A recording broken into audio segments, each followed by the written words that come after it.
Prologue. A voice, thick with irritation, resounded from the humble magic item shop located on a back street in the town of Axel. Oh, rarest of shopkeepers, with the unparalleled ability to turn everything she stocks into garbage. Perhaps I could ask you to explain this pile of junk before me.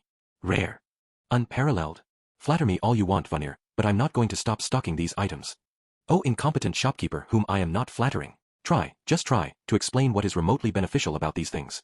Wiz, thoroughly intimidated by the agitated Vanir, held a stuffed toy defensively in front of her. I got these plushies, and you know they have to be more than just cute, right? Guess what? When you register yourself as their owner, they follow you around on their own. If we give these to children, there'll never be another lost child in the whole world.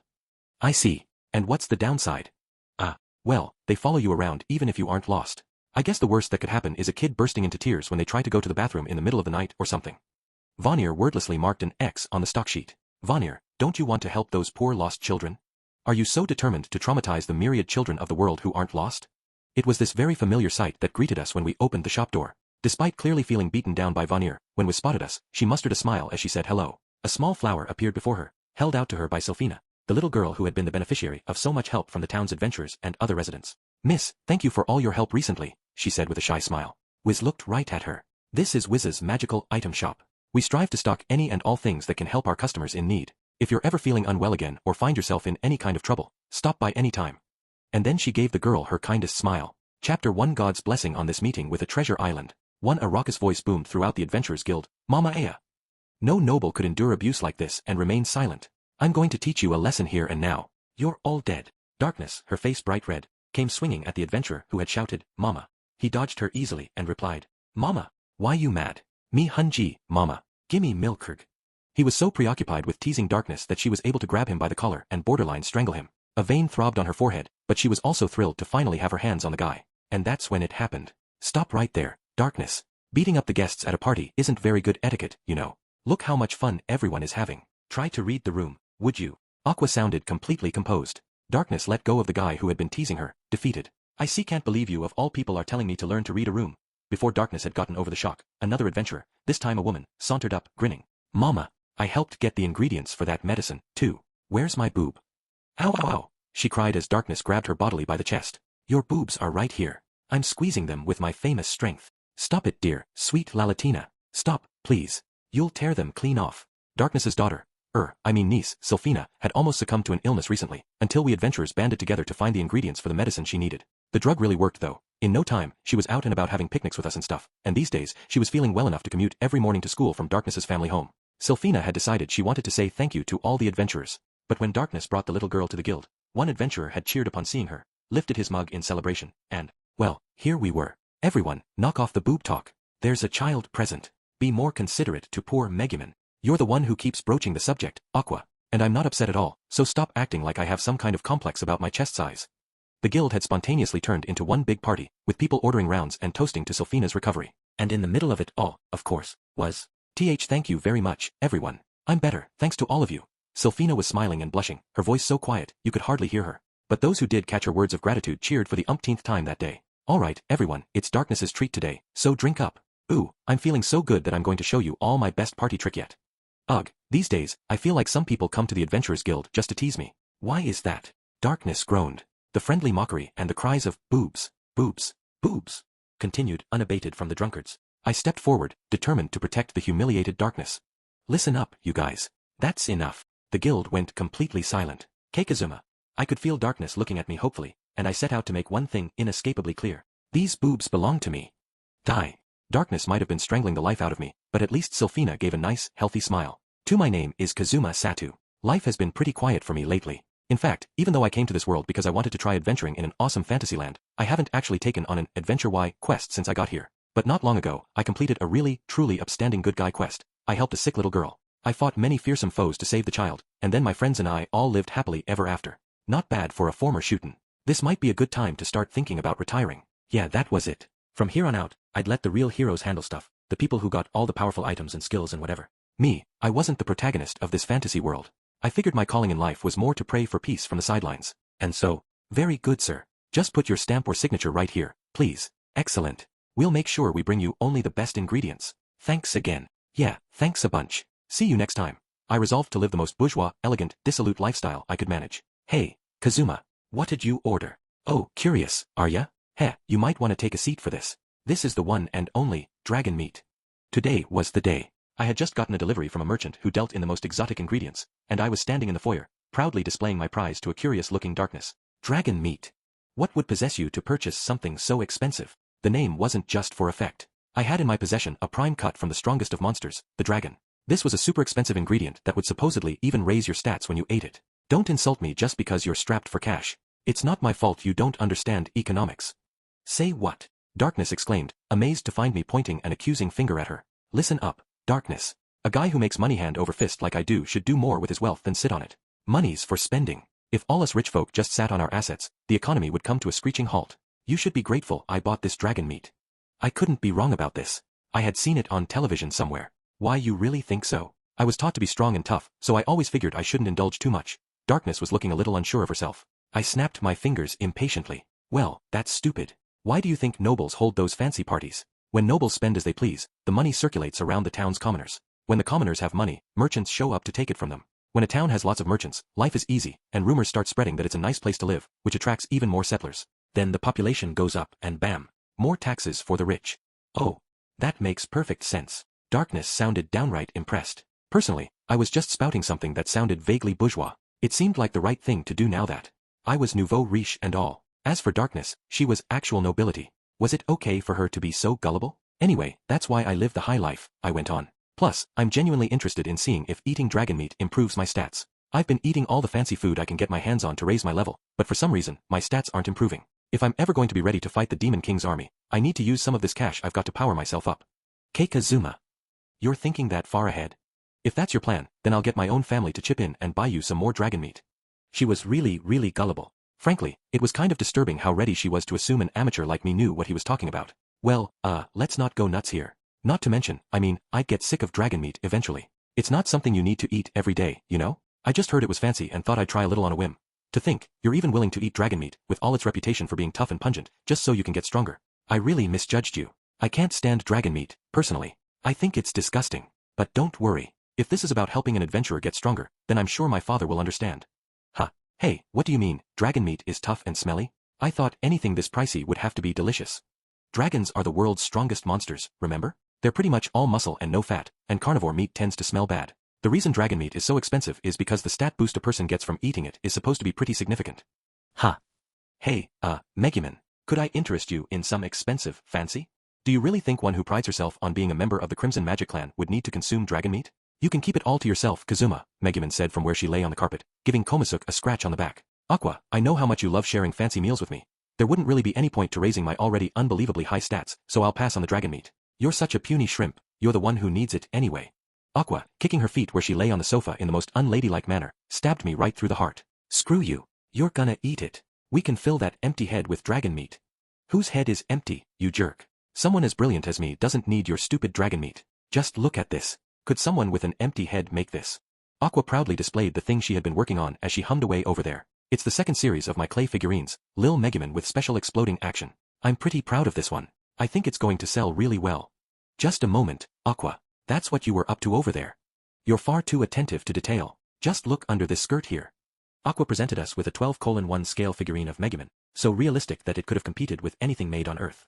I'd seen her out in the front yard gathering clay first thing in the morning, and now she'd really come up with something somehow. It was a figure of Megumin wearing a dress, and if you flipped up the skirt, she was even wearing panties. What was I supposed to do? I don't get enough allowance, Aqua said. That dumb demon told me he'd buy my stuff if I brought something he thought he could sell, so I decided to start making action figures of Axel's adventures.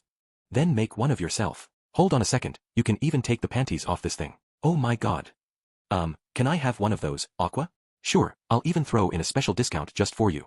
I am going to wring both your necks. Aqua, hand that over to me. I know Kazuma gives you an allowance. What in the world do you do with it? Aqua fought valiantly to hold on to her figurine as Megumin tried to snatch it. As they struggled, Darkness asked hesitantly, Hey, Aqua, I can't help wondering. You said something about this being your second series of figurines, right? Which would mean there was a first one. My first clay figure was the pervy noble girl Iratana. I based it on that sexy negligee you've been wearing so often recently, Darkness, and believe me, it wasn't easy to make. But at least I could sell it for a pretty good price. Almost before Aqua could finish, Darkness was already launching herself at her. I would have to see if I could get Aqua to make another one of those pervy noble girl figures for me later. That was when the door out of which Darkness had recently fled received a light knock and then gently opened. I looked over, thinking maybe she'd forgotten something, when I was greeted with, is Megumin here? It was Yun, standing there hesitantly, practically frozen, in fact, with an armful of fresh fruit. Here, have a little tea. Oh, thank you. Once Yun was safely seated on the sofa, Aqua prepared a hot beverage for her. Yun couldn't quite seem to settle down. Maybe visiting a friend's house would never feel natural for her. As thanks for the tea, she offered us the fruit she had brought along. I'm afraid it's nothing much, but we're touched by your gift, Megumin said, inspecting the fruit critically. But what is it that brings you here today? Yun took out a letter. This arrived from our village. She passed the letter to Megumin, and Aqua and I squeezed in on either side of her to read it. Yun, meanwhile, clasped in both hands the cup of tea Aqua had brought her but looked awfully worried about something. I glanced over to see that, as usual, it was just plain water in the cup. Maybe someday I would have to teach Aqua the right way to prepare tea. Megumin seemed intent on reading the letter silently to herself, so I did us all the favor of reading it out loud. Oh my most illustrious friends, the promised time has come. The moment for which we have honed ourselves, the time to show our sharpened fangs. Those who feel called, come ye to Crimson Magic Village within 1 month after receiving this letter. Well, it went on like that, but to summarize, the letter said that they were going to hold a test to determine the next chief of the Crimson Magic Clan, and anyone who wanted the job should come to the village. Megumin read the letter over, clenched her fist, and snorted. I see. The fact that you brought me this letter means that I've been chosen as one of the potential candidates to be the next chief, yes? Very well, let us prepare to depart, Yun. I shall prove that I myself am fit to be the next leader of our people. What? You know that if you want to be part of the trials, you have to know advanced magic and teleport at the very least, right? Besides, I don't need to prepare to depart. I can just teleport there in the blink of an eye. Megumin gradually unclenched her fist. Then, why did you bring me this letter? I knew I had to at least show it to you. Otherwise, you'd only give me a hard time later, right? You're my rival, so, ow. Stop that, Megumin. Don't hit me just because you aren't qualified to be part of the trials. Despite the fact that she was boxing Yun's shoulders, Megumin gave me a suspiciously calm look. Kazuma, it seems this girl has discharged whatever business she had here. Shall we begin preparing dinner? Oh, good idea. Hey, Yun, it's getting pretty late. Have dinner with us before you go. I mean, you brought us a gift and everything. Yun's face lit up. See, can I really? But eating dinner together is practically like being family, and I feel a little bad about that, but also it's my fault for showing up so late in the day, and I'm really sorry Kazuma, I just can't help wondering if it's really alright to impose on a friend for a meal when I was the one who dropped in so suddenly, but then again believe me, it's not because I don't think you're a good cook or anything, and I'm actually really happy you asked me. That's enough, it is just a meal. It is. Nothing to get so excited over. Megumin said, cutting off the flood of words from Yun as I headed for the kitchen. After that, I foisted my not very tasty dragon meat on Yun, and combined with Aqua's so-called tea, I think she finally decided it had been a mistake to visit us and fled the house in tears. Anyway, that had all happened yesterday. I was just arriving at Wiz's magical item shop, with Aqua and Megumin in tow. Hey, Wiz, Vonir, you here? I want to talk to. I pushed open the door of the shop as I spoke, only to be greeted with shouting. Why? Why does it seem your mission in life is to never listen to a word I say? I am the all-seeing demon. If you would only take my prophecies seriously and do as I tell you, you would never be in the red again. But instead, you are drawn to junk like a moth to a flame on a summer night. If I only ever listened to you, Vonir, wouldn't that basically make you the shopkeeper? I want to work with you to make this shop thrive. We're both immortal, so we have all the time we need, don't we? Besides, the things I got in stock today are most certainly not junk. It was Wiz and Vonir, arguing about something. It's a little early for all this shouting, isn't it? Did Wiz order something weird again? I asked. No sooner had Vonir seen me than he started in on the hard sell. Ah, if it isn't my favorite rich young man. I have something wonderful to offer you today. See, come, will you not let go of that junk? Wiz, though, leaned protectively over the large box at her feet. Whatever it is, I don't need it, I said. Looks like darkness isn't here yet. She said she was going to take Sylphina around town so she could say thanks to everyone who helped her. One way to thank me would be to buy this worthless junk and get it off my hands. She is certainly a noble's noble. Yesterday evening, she came and bought every single one of my pervy noble girl figurines for several times what I paid for them. Most decorous of her. But more to the point, oh young man who has recently begun to get a good vibe going with his party members, I have a truly stupendous item to offer you. How about it? His last statement came as a whisper in my ear while Aqua and Megumin were busy checking out the box Wiz was trying to protect. Vonir slid a small bottle into my hand. If this turns out to be trash, I'm not buying it. What is it anyway? A contraceptive. Incidentally, the price is 10,000 eris apiece.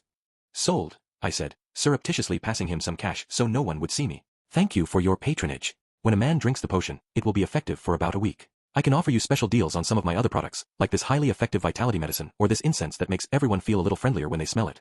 Done. I'll take all of it. Thank you very much indeed. Megumin wandered over to me. You look awfully red. What is it you have bought? Just a few discreet little things to help my friends feel more comfortable. Because I value you all so highly, see. I wouldn't want any of you to have to worry about any, accidents. I kept my face as straight as possible. Megumin blushed. First you helped Sylphina, and now this. I wish you were always so considerate of your friends, Kazuma. Oh yeah.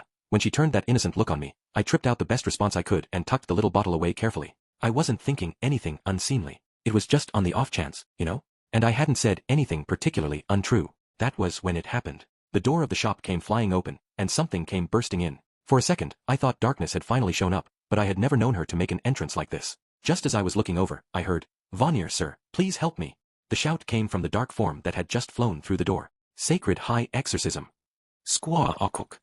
The penguin-like plush thing that had come racing into the shop took a full-on burst of Aqua's purification magic. "Ugh, what is this plush thing?" she said. "Hey, Kazuma, this penguin has the stench of a demon. And I hate things that are cute but smell bad." The penguin, which I thought looked oddly familiar, collapsed on the shop floor with a floof. It was a surprisingly light sound, revealing that whatever had been inside the penguin was no longer there. "Why, you are one ruthless." "That was that guy," I said. "Count whoever it was, the demon we went to get the nail from for Sylphina's medicine. Looks like he just kicked the bucket, though."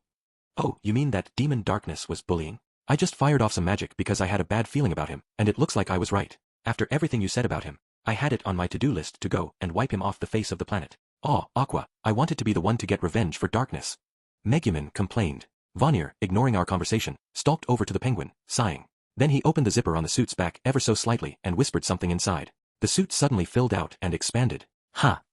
When Vanir closed the zipper again, the suit jumped up. "Sacred high. Oh, stop it already, you'll blow him away again. Look, he's terrified of you." The penguin suit was trying to hide next to one of the shelves, trembling visibly. "Vivi Vanir, sir. See, could this violent, blue-haired woman possibly be?" "Indeed, she is the very archenemy of ours whom your prediction foresaw. The moment you entered the shop, she blew away all your remaining lives. Since I was right here, I managed to transfer some of my remaining lives to you, but if you ever encounter her when I am not present, it will be the end of you." That only caused the penguin to tremble harder. Aqua made some threatening shadowboxing motions in the penguin's direction. I don't recognize you, but are you an acquaintance of Vanir's?" "I'll bring out some tea for everyone," Wiz said, finally releasing her box. "Oh, ahem, I have no need of food or drink, so don't mind me," the penguin said. As Megumin and I enjoyed the tea was so kindly provided for us, Vanir looked questioningly at the penguin. "So what brings you here today, Zealishilt?" "I must admit, I never expected a highly ranked, even if only barely so, demon such as yourself to be done in by a single blow. What happened to all the lives you had saved up?" "Why yes, about that. Truth be told, something terrible has happened." Each time the penguin's eyes met Aqua's, she would strike an "I'm gonna blast you" pose, and he would flinch and look away again. "The goddess Eris has been coming to my castle almost every single day, attacking me and draining my lives away." I spat out my tea. I knew Eris was no fan of demons, but what did she think she was doing? Did she have that much time to kill? Or was she paying him back for tormenting her good friend Darkness right in front of her eyes? We hadn't finished off the demon last time, when we broke into his castle, not out of the goodness of our hearts but because we had to prioritize getting Darkness first aid and bringing the medicine home. "Hey, Kazuma, I feel a little bad for this penguin, being chased around by Eris. Not that I'm gonna go any easier on him." "Ah, leave him be. He may not look like much, but I guess he's a big-shot noble in this country, and not all his policies are evil. Besides, yes, he had beaten up Darkness pretty good, but to be fair, he did it because we'd attacked him in an attempt to get one of his nails. It wasn't really his fault. Then again, if he wouldn't have turned down our nice, peaceful negotiations, we wouldn't have been forced to show up in the middle of the night and use violence. Hang on. Yes, we'd been dealing with a demon, but somehow, I couldn't shake the feeling that we were the ones who came out sounding truly evil." Penguin Suit seemed to notice me whispering with Aqua. "You're the boy who was with Lady Dustiness, are you not? I wish you would put in a good word for me with your friend there. I'm one of the best demons. I feed only on embarrassment, humiliation, and a sense of inferiority. What's more, I have no idea how, but it seems you're an acquaintance of the goddess Eris. Please call her off. 'Fraid there's only so much I can do. I don't know where she spends her time." Okay, so there was one surefire way of meeting her, but then my remaining lives would decrease. And I only had the one. "I see. I quite like that castle, but I suppose I shall have to give it up." The penguin sat squarely down on the floor of the shop, his shoulders slumped, the picture of dejection. I couldn't help feeling a little bad for him. "Tell us what you intend to do, then. I can't recommend you take up residence in this town, you understand? It's the territory of a mad dog who unleashes herself on all demons. I've heard there's a shop run by succubi in this town, and I came hoping they would hire me as both a gopher and a bodyguard. And should any customers with very particular preferences show up, I could accompany the succubi and obtain those particular negative vibes I most favor. I thought it would be an excellent place to lay low, but I see you disagree. If I ever catch sight of you in this town, I'll exorcise you on the spot," Aqua said, pinning the penguin with a glare. Whatever Aqua might have felt about the suit's occupant, the suit itself seemed to interest her and Megumin, who approached the penguin from either side. "Aqua, did you know that this thing has a zipper on the back? I want to see inside." "That's a good idea. You can't let yourself be fooled by its cute exterior. Hey, what's with the flipper? Let us look inside, or I'll purify you." "Stop that. Stop that right now," the penguin exclaimed, wrestling with Aqua and Megumin to keep them from undoing his zipper. Just then, there was a knock on the door. After a beat, the bell jingled, and the door opened. "Wiz, Vanir, I'm coming in. I assume Kazuma's told you by now, but I'm taking Sylphina around today to say, thank you." Ha! It was Darkness. Beside her, Sylphina hugged Darkness's knees. Well, who should it be but Lady Dustiness, the one who recently invaded my castle and assaulted me rather extensively. Hehehe, I never imagined I would run into you again in a place like this. Smiling incongruously, the penguin suit turned and began to shamble toward the startled darkness when, PBBBT. Gaia hiya hi. The moment Suit turned his back, Aqua unzipped the zipper just a little and blew into it. I guess even a goddess's breath could damage a demon, because the suit gave a terrible scream and tumbled away. See Count Zelashilt, what are you doing here? Darkness asked, completely confused, but when Sylphina saw the tossing, shouting penguin suit, her eyes lit up. Listen buddy, why don't you just cut your losses and go home? I said. No one here'll judge you for it. I was starting to feel really bad for him. That's easy to say, young man, but for your information, after having to leave my castle in the middle of the night like a fugitive, I am bereft of both money and any place to call home. He sounded like he might cry. Was this really the same guy who had been practically a last boss back in the castle? At that moment, I felt a tugging on my sleeve. Young man, is that girl with Lady Dustiness the sick child of whom everyone speaks? The penguin suit gave a surprisingly adorable cock of his head. Yeah, you got it. Her name is Sylphina, and she's Darkness's daughter. Stop that, Kazuma. Enough with the daughter bazine. I mean, yes, she's my daughter. You're my daughter, Sylphina, so please don't look at me like that. Darkness was completely overcome by the despairing look Sylphina gave her. Meanwhile, Penguin Suit was flapping his winglets busily. Oh ho, well, what matters is that you seem to be doing much better. Lady Dustiness, no need to look so alarmed. I recognize that it's the natural way of things for a crusader like you to attack a demon like myself. There are no hard feelings about your assaulting me. I'm not sure I get it, but if you say so. But why'd you throw away your governorship, and what are you doing here? I explained the situation to Darkness. Kazuma, you said you run into Lady Eris when you die, right? Does she seem to have a lot of free time to you? Watch it, or you'll be next on the list for divine punishment. Anyway, I don't think it's about having too much time on her hands. I think she's getting revenge for you, maybe. Even if the other half of the trust was that she hunted demons for sport. GG, you think? But why would Lady Eris grace me with such favor? Well, whatever the reason, I can see I have been a bit unfair to Count Zelashilt. You might be a demon count, but it doesn't seem like you actually do that many terrible things. As Darkness tried to apologize, Sylphina was giving Penguin Suit a big hug. Oh my, Suit said. Governing was fun in its own way, but I was just thinking it was about time to try my hand at something new. Though if you're feeling soft-hearted, I would certainly be grateful, Lady Dustiness, were you to sponsor my residence here in Axel. Listen you, don't get carried away just 'cause you saved one cute little girl. I guess I won't exorcise you right here and now, 'cause the kid's watching, and she seems to like you for some reason, but if we ever bump into each other on some deserted street corner, bam, it's gonna get ugly. Aqua was making it hard to tell which of them was the real demon. Suit cowered behind me even as Sylphina continued to hug him. Everything he'd done since he'd gotten here had been awfully cute, but speaking as someone who knew what he really was, I wasn't exactly comfortable with him getting anywhere near me. Just then, emergency quest. Emergency quest. Will all adventurers in town please gather at the guild immediately? I hadn't heard that announcement in a while. We all instinctively looked at one another. Just for the record, it wasn't me, I said. Kazuma, what are you looking at me for? I don't know what happened, either. I must say, I am unaware of anything myself. I have been completely respectful of the stipulated limits, usages, and locations for explosion magic. Which had to mean, hey, don't look at me. I don't have anything to do with any fights. Even that thing with the taxes the other day, the guild came up with the whole idea. As our collective gazes settled on Darkness, the guild woman's announcement seemed to take on a hint of pleasure. I repeat, all adventurers in town, please gather at the guild immediately. All adventurers, please. She sucked in a big breath. It's a treasure island. At that, Vanir and Wiz went dashing out of the shop without so much as a sideways glance at me. All of a sudden, I realized Aqua was right behind them. Hey, can someone tell me what's going? Geez, they're fast. The three of them were already vanishing into the distance. What the heck is with them? Vanir and Aqua I get, but why'd even Wiz look like she was losing her mind? What are you saying, Kazuma? It's a treasure island. It's right there in the name. Let's not dawdle here but go as well. Megumin, her eyes gone red, hurried out of the store, too. I've got Sylphina to worry about, so I think I'll stay here, Darkness said, and Penguin Suit offered to watch the shop, so I left them behind and followed the others. On my way to the Adventurers Guild, I spotted lots of other adventurers making a beeline for the gathering point. Most of them were wearing helmets or face masks and had big sacks over their shoulders and pickaxes in their hands. Finally, I ran into Aqua and the others. They were carrying pickaxes, too. Maybe the guild was handing them out? Kazuma, I made sure to borrow one for you, too. Come on, we're leaving. Hurry, hurry. Aqua shoved a sack, pickaxe, and helmet at me while she talked. I guess there was something happening outside Axel. Alright, I think it's time for someone to explain to me what the heck is going on. What's a treasure island? Between the name and the way all of you are acting, I'm assuming it must be a pretty solid quest.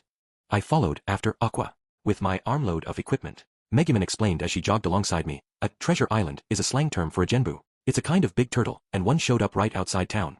Genbu supposedly come to the surface once every 10 years to dry out their shells. They live the rest of the time underground, so moss and mushrooms and nasty bugs grow all over them. Allegedly, they come to the surface to allow the sun to dry out everything that's accumulated, but no one is completely sure. What we can say is that the genbu will be drying out its shell until sundown. They tend to live near mineral veins and eat rare gems, so they build up a layer of extremely valuable minerals on their shells. Huh, so that was why everyone was carrying pickaxes and running. They were hoping to dig up all the gems they could while this genbu or whatever was busy drying itself out. So this giant turtle thing, it doesn't attack people when they try to mine stuff from its shell? Heck, there's already a ton of adventurers around here. Won't all the good stuff be taken by the time we get there? Treasure islands are pretty docile. They won't attack you as long as you don't do anything stupid. Aqua said. And believe me, there's no danger of everything being mined out. You know why they call them treasure islands? Well, you'll get it when we see it. I've got a bigger question. Why are you even here, you freaky demon? Genbu are divine beasts, and divine beasts are the enemies of demons. I am myself no fan of doing such a foolish thing, but this wastrel shopkeeper of mine went and ordered another slew of worthless items, and we are once again in the red. I'm worried about this month's rent.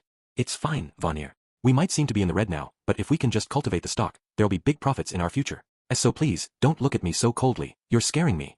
I guess business wasn't going any better than usual. So a demon and a lich were heading, pickaxes in hand, to do physical labor to help get their shop out of debt. This world sure was a rough place. Unreal. A small mountain sat before us. Maybe small wasn't the best word choice. Right there outside the town gate, a living creature so big, it would have been easy to mistake it for a mountain was just sitting.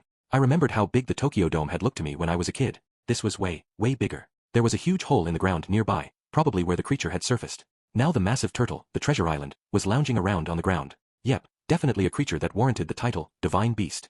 Made it sound a lot more intimidating than big critter that lies around eating and sleeping all day. The treasure island had its giant legs splayed out on the ground, its neck stretched luxuriously, and it was sound asleep. A bunch of adventurers were already on top of it, whacking at the rock-like shell with their pickaxes. The turtle didn't seem very upset that people were excavating its back. It was just lying there with its eyes shut, looking tranquil. Ropes hung from its shell, and adventurers scurried up them like rock climbers. Now I understood what Aqua had meant. There was much more for the taking than could possibly run out in just a few hours. Let's get up there, Kazuma. We've only got until the sun sets. I'm gonna fill my bag to bursting. Aqua grabbed one of the dangling ropes and started scaling the treasure island. Maybe everyone's purses were feeling a little light after the tax debacle the other day, because I saw grinning adventurers everywhere, pickaxing away. I was already bourgeois, so to speak, but that didn't mean I would ignore free money right in front of my eyes. I didn't know how much these minerals might make me, but there was no reason for me not to get in on the action. Alright, let's give this a shot, I said, grabbing a rope and climbing up. On the way, I spotted some familiar faces. Oh, it's Dust and the others. Didn't know they were here already. I made sure my helmet was firmly on my head, and once I was on top of the turtle, I picked a spot and started swinging my pickaxe. Aqua and Wiz weren't wearing helmets. Maybe they were afraid to mess up their hair. The pickaxe bit into the rock, scattering stones everywhere. What was the asking price for one of these things? Hey, I dunno what one of these is worth, but I have to wonder, is it really okay for us to make money this easily? Look, it's all adventurers around here. You'd think the townspeople would be out getting a piece of this. When I surveyed the sea, it was all colleagues of mine as far as the eye could see. But mining like this seemed like something my boss and friends from my construction job, the one I'd had right when I first came to this world, would have been really good at. That's because it's dangerous, obviously. Huh?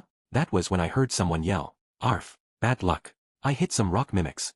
I looked in the direction of the shout to see an adventurer with a pickaxe in his hand, confronting a pack of squirming, octopus-like creatures. Yikes. What the hell are those? Hey, this looks bad. We'd better go help. The creatures had bodies that blended into the rock all around. Hence rock mimics, I guess. But Aqua and Wiz, busy swinging their pickaxes as fast as they could, didn't even look over at the guy. Forget him. Aqua ordered. Everyone here is some kind of adventurer or other. They're all prepared to die at any moment. How dare you help them when they're staring death in the face? It would be disrespectful to their professional commitment. I absolutely agree, Wiz said. Even if you're undone by your own lack of strength, to die on a quest is the dream of all adventurers. Besides, my debt. I can't believe you guys. You sound practically inhuman. Come to think of it, I guess they were. The guy being attacked by the rock mimics was screaming, somebody help me, please. He's begging for help. You sure you can just ignore him, you self-proclaimed whatever? Ahahahahahahahaha. High purity manatite. Flare-tite, at that. I was concerned because I'd burned through my allowance, but that won't be a problem anymore. I guess the self-proclaimed whatever was already done listening. Unlike her, however, the lich, usually considered to be one of humankind's greatest enemies, showed that she hadn't left her human heart that far behind. Ugh. I guess if we really need to make rent, I can swing it somehow by selling my body. It's alright. It won't kill me. I can't die. Wiz, mumbling something truly outrageous, put down her pickaxe and turned toward the guy being attacked by the rock mimics. Hold on, Wiz. You keep digging. I'll go help him. Sell her body. Sell her body. But she is a Wiz, though, gave me a gossamer smile. It's alright, Kazuma. Lich's nails and hair are made of concentrated magic power. If I bring a few of them to the Adventurers Guild as materials, they should net me a considerable profit. GG's, stop already. That's what you meant by selling your body? The point is, we want to beat those monsters and get back to digging as fast as possible, right? Come on, Aqua, Megumin. The four of us together should make quick work of those things. The annoying part was, I'd come without any weapons or equipment today. I went along swinging my pickaxe, while Megumin came up beside me, brandishing whatever she had gotten out of the rocks. Apparently, even the holy whatever couldn't ignore me when I specifically mentioned her. HRMGH, right when every second counts, but I guess there's no choice. To think, a bunch of rock mimics, interfering with my work. They'll pay. Aqua shouted, then flung herself at the creatures, her pickaxe in her hand. Motivated by sheer greed, she started pounding away at them. Only now, with enough money to be able to take a step back, did I understand what a terrifying visage that goddess's smile was. Under most circumstances, it would make me vomit to lend a hand to the likes of you. But today and today only, I must make an exception. We will finish them off and move on to the next thing. Vanir Death Ray. As the goddess, delirious with combat, finished off one of the rock mimics, Vanir turned from where he was digging nearby, and launched a black ray of light from his arms. It surrounded the group of rock mimics in a vile glow, then exploded, taking part of the nearby rock with it. Hey, you, why didn't you do that in the first place? Oh, hush. I am not joking or putting on this day. For once, I am truly in danger when it comes to rent. Feel better now, oh body-selling shopkeeper? Get back to work and help dig us out of debt. I was surprised to hear Vanir sounding panicked. He was usually so calm and collected. It was rare for him to act like this. The adventurer we'd helped was bowing madly to us. Ignoring my misgivings about Vanir, I got to digging. About half a day later, I'd gotten tired of digging early and gone down to wait by the town gate. Now Aqua and Megumin came up to me, their packs bulging. The fact was, my sack was plenty full of excellent gemstones itself. It was getting towards sundown. The treasure island's back didn't look like one giant rock face anymore. Its actual shell was showing through in places. It had a beautiful black sheen that didn't scratch even when someone hit it with a pickaxe. I guess all the adventurers had dug until they'd gotten everything they wanted. Now they were all watching the shell-drying turtle from a safe distance. The turtle seemed to take a quick glance back at us standing by the town gate, almost like it was asking if we were all satisfied now. The way it looked at us left me with just one regret. There was still a giant lump of rock sticking up on the treasure island's back. If we could get it off there, the turtle's shell would shine clean and clear, I was sure. The feeling I was experiencing right now was like when you stopped cleaning a room halfway. Hey, Megumin, got a second? I leaned down and whispered in her ear. What? Why you mean it? Ahem, well, it is true that I haven't used explosion yet today, and that as far as an opponent for my daily explosion, this one leaves nothing to be desired. What was I suggesting Megumin should do? Surely, I don't have to spell it out. But are you certain it's all right? Treasure islands are quite docile, but I think if you hit one with an explosion, you may well expect it to attack, no? Not to mention, there is, if you will, an unspoken agreement that we won't make any attempts on the life of the treasure island. I assured Megumin it would be all right. Nah, listen, this is just my intuition, but I don't think that thing will get mad. It might even appreciate it. Just do like I said and don't land a direct hit, and I think it should be fine. So go for it, Megumin. With my encouragement, Megumin hesitantly began to prepare her magic. I will not be held responsible for whatever happens, you understand? And you realize that even an explosion professional like myself can have a slip of the hand, don't you? I thought you were an archwizard. When did you become a professional exploder? As all the other adventurers, filled with gratitude for the treasure island and its unexpected bounty, respectfully and quietly watched it prepare to go back underground, Megumin's incantation could be heard coming to its conclusion. Explosion! Light lanced away from Megumin and toward the treasure island, bursting in the air just above its shell. That last massive piece of rock clinging to the turtle's shell vaporized. A bunch of little gemstones, shaken loose from a few other places by the blast, came raining down. Either Megumin's aim was just that good or the treasure island was just that tough, because there wasn't so much as a crack on its shell. Ignoring the murmuring crowd, the treasure island spared a glance toward Megumin, the unleasher of this magic, and me, standing beside her. Megumin shivered when it looked at us, but I just kept telling myself it would be all right and watched the turtle as impassively as I could. Even as I insisted to myself that everything would be fine, I was getting ready to run at any second if I had to. The treasure island, which hadn't budged an inch all day, rose slowly to its feet as if it was just getting up from a nap and gave another great stretch. Then it crawled back into the hole it had come out of. They say a treasure island emerges from underground only once every 10 years in order to dry out its shell. And I'm sure they're right. But there's no reason it should show up right near a town when it does, is there? What I heard was that treasure islands always pop up directly next to inhabited areas. You know, almost as if they want people to go mining on their backs. Maybe a treasure island's real goal is to get all that junk, I mean all those gemstones, off its back. With its shell picked clean, the treasure island ambled back into its hole, never mind that the sun wasn't quite down yet. Just before it disappeared, the turtle looked back again at Megumin and me, and gave a great shake of its huge body. The vibration shook loose the very last of the gems clinging to it, sending them flying into the air. That seemed to do it for the treasure island. Looking somehow satisfied, it disappeared back underground. I guess the divine beast was leaving us a parting gift. Megumin and I looked at each other, smiling ever so slightly. Working its way slowly back underground, the treasure island was a sight to behold. For possibly the first time since I'd come to this world, I found myself feeling like I had seen something truly worthy of a fantasy. Hey, Kazuma, that stuff is to thank Megumin for her explosion, right? So that means all these gems belong to us, right? With these gems, my debt and the rent would be. My name is Kazuma Satu. And maybe the reason I can't seem to do any actual fantasy quests in this world has something to do with my party members. Chapter 2 Divine Punishment for this harem protagonist. 1. Kazuma. Kazuma, I've got a little favor to ask. It was the next morning. I'd had a late breakfast and was savoring a cup of coffee when Aqua showed up with something that looked like a shovel across her shoulders for some reason. What is it? If you're angling for more allowance, I'm telling you right now that you won't get it. I already gave you your money for the month. Plus, you should be rolling in dough from all those gemstones we got from the treasure island yesterday. I'm not here to beg for money. The favor I'm talking about is that I want you to lend me your strength as an adventurer. My strength as an adventurer? First thing in the morning and this already sounds like trouble. What exactly are you facing? I've made up my mind. I'm going to live out my days enjoying an elegant, quiet, bourgeois lifestyle. I'm not interested in any dangerous foes. If you want to go beat up some undead somewhere or settle things with a demon, post a quest with the guild. I'm not talking about monster slaying. I'm just as eager to lead an elegant, bourgeois lifestyle as you are, you know. I always knew we thought alike. If Aqua hadn't felt compelled to do something stupid at every turn, if we could just hang out together, we would probably have loads of fun. Just come out to the front yard, alright? I need your super amazing power, oh most awesome Kazuma.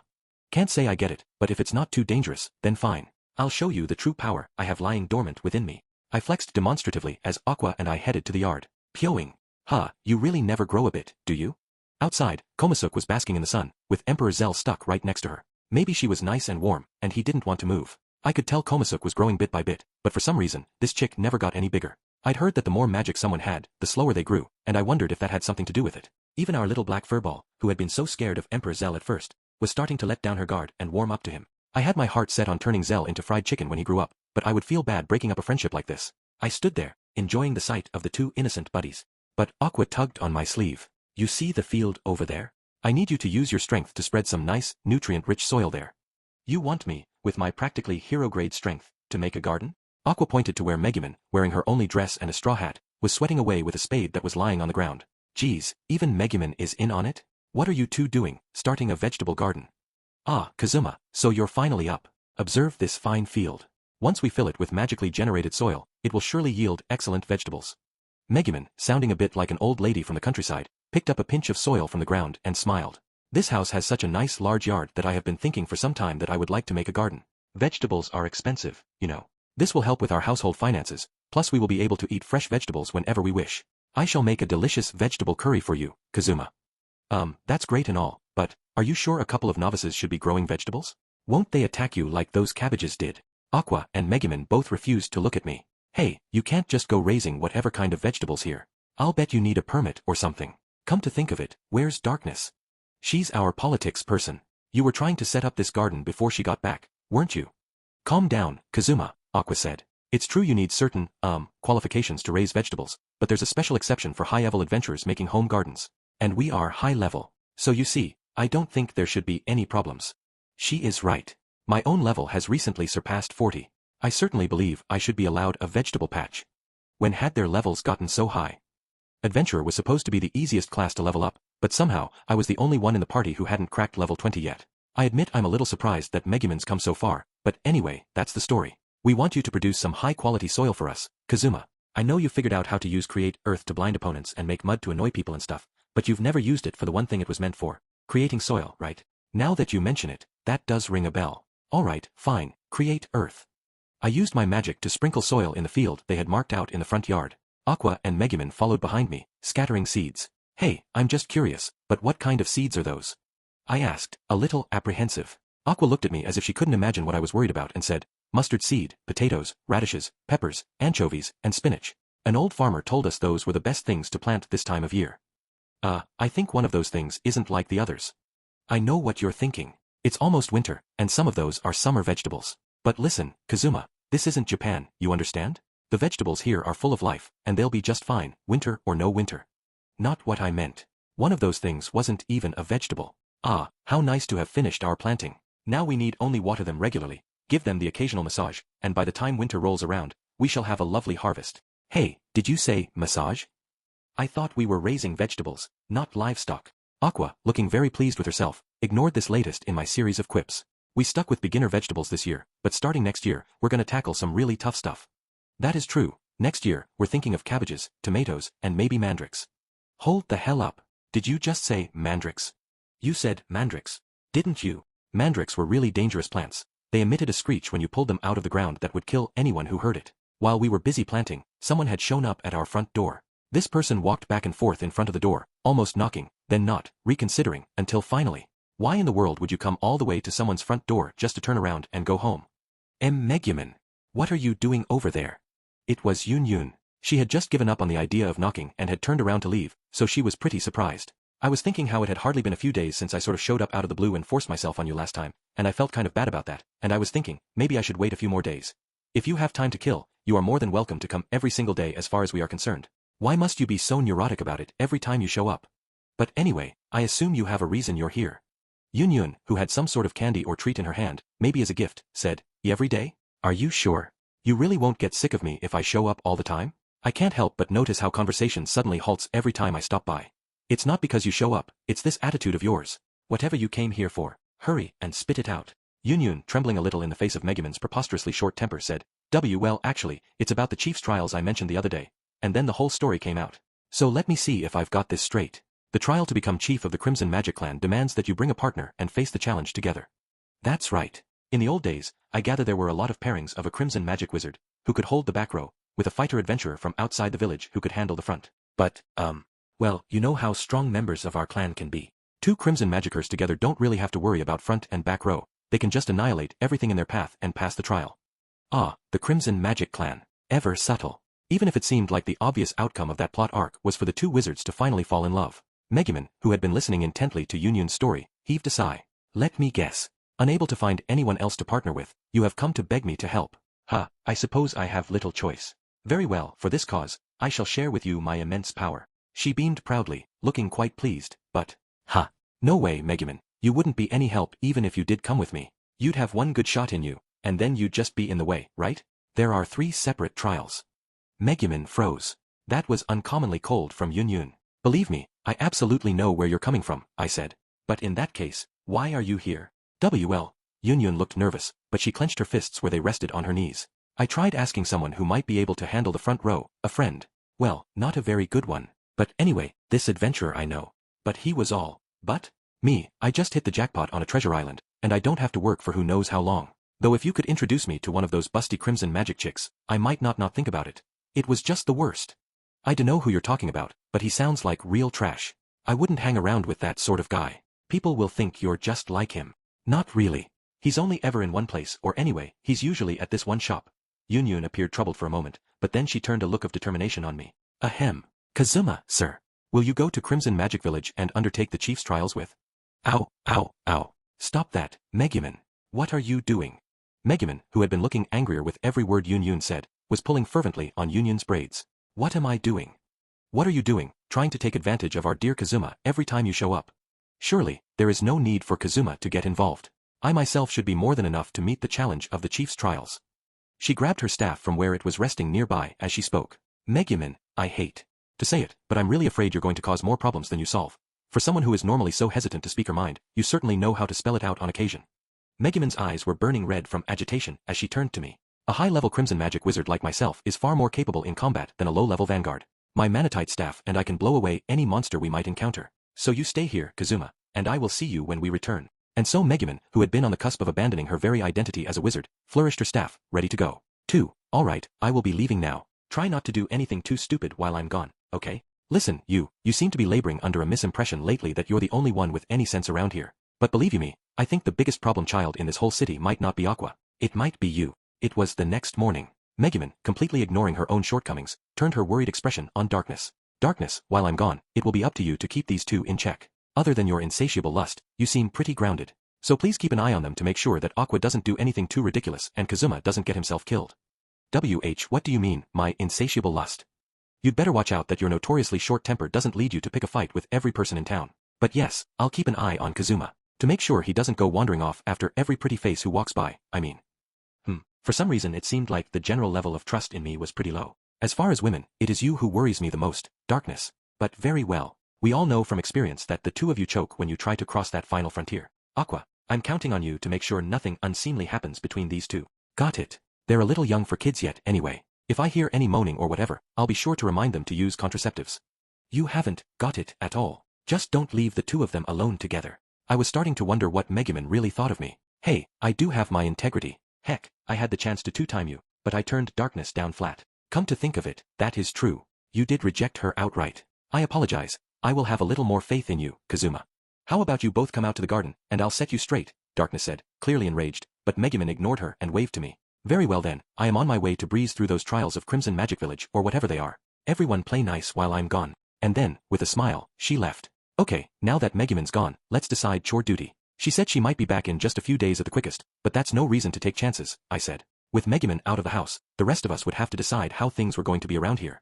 I'm getting really tired of doing nothing but cleaning toilets. Let me cook or something. Nah, half our ingredients would go to waste with you handling them, Aqua. Having every one of our soups turned to plain water wouldn't be very efficient. Alright, tell you what, I'll do the cooking. Darkness's cooking is average at best, and we can't let Aqua into the kitchen. Darkness, you take over cleaning the house, and, Aqua, you're on toilet and bath duty. Wait, what do you mean, average at best? I did learn the basics of meal preparation. I told you, I'm sick of doing toilets all the time. Besides, it doesn't seem fair that you only have to cook. We have a new chore in this house, helping in the garden. You should at least do some of that. Suddenly, Darkness had something better to do than object to my division of the household labor. Did you say, garden? Aqua, hold on, I haven't heard anything about this. Did you make a garden in our yard? You know non-professionals aren't allowed to do farm work. You know, Darkness, for someone who looks so smart, you sure can be dumb. It turns out there's an exception to the no farming rule for high-level adventurers. Just look at my adventurer's card. See what I'm talking about? You should help out too. Then we can all share the delicious vegetables.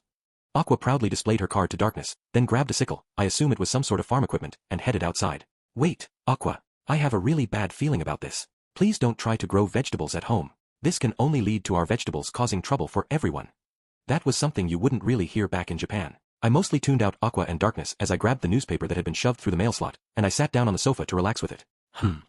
No sooner had I opened the paper than I noticed a disturbing headline. Demon King's army on the move. Is his dwindling number of generals making him nervous? Dwindling number of generals. We definitely had something to do with that. But what was this about him being on the move? As things currently stood, I was pretty sure I was at the top of his shit list. Me, personally, I just wanted to live my nice, quiet, bourgeois lifestyle. I understood why the Demon King and his army might be concerned about me, but I really wanted nothing more than to just leave them alone. Gotta admit though, trouble always seems to find me. Yeesh, it's hard work being a hero. I let out a sigh and noticed Konosuke staring at me. I sort of regretted that someone had heard what I just said, even if it was only a cat. I blushed and tried to nonchalantly turn the page. HNGH. The very next page of the newspaper had my own name right on it. Now I remembered. Back when we had been living at the castle and knocking out generals of the Demon King's army right and left, Megumin and I had gone to the newspaper publisher to insist they do a special article on us. The power of the Crimson Magic Clan and the authority of the Dustiness House had worked in our favor, and I guess the article had just been published. Oh ho, conqueror of bounty heads and generals, the mysteries of Kazuma Satu, strongest man of the weakest class. Hey, Konosuke, look at this. This is called a newspaper. When you get your name in this, it means you're a really big deal. Hey, you little brat, don't claw up my paper. I snatched the cat away before she could shred my article, setting her on my knees and then returning to my paper. They'd written a pretty extensive rundown of our party. They started with how I'd made my base of operations in Axel, then characterized me as a mysterious adventurer who, despite being of the weakest class, had managed to take down quite a few major bounty heads and generals of the Demon King. I possessed a wide variety of skills, the article explained, and was personally close to both the royal family and the Crimson Magic Clan. Blessed with wealth, power, intelligence, strength, and luck, I was the adventurer to watch, the article said. Aqua, come here, you've got to see this. Wait a second. I thought better about calling Aqua in from her argument with Darkness in the garden when I saw what else was in the article. Much as I wanted to brag about what they'd written about me, I wasn't the only one they had mentioned. But Kazuma Satu is hardly the only amazing member of this party, the article went on. Consider the lovely young woman who is their archwizard, capable of wielding explosion, the most powerful offensive magic any human being can use, the gorgeous noblewoman and crusader Lady Dustiness, of a noble line known for their durability, and the mysterious blue-haired beauty of an archpriest who completes their number. It was all too clear who they meant by that.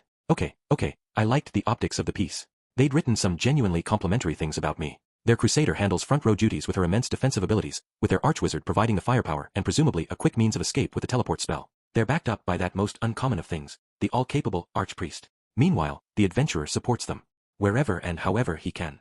A wonderfully balanced party. HRM, I said. Not sure I like where this is going. The rest of the article described Megumin, Darkness, and Aqua in loving detail but hardly mentioned my exploits.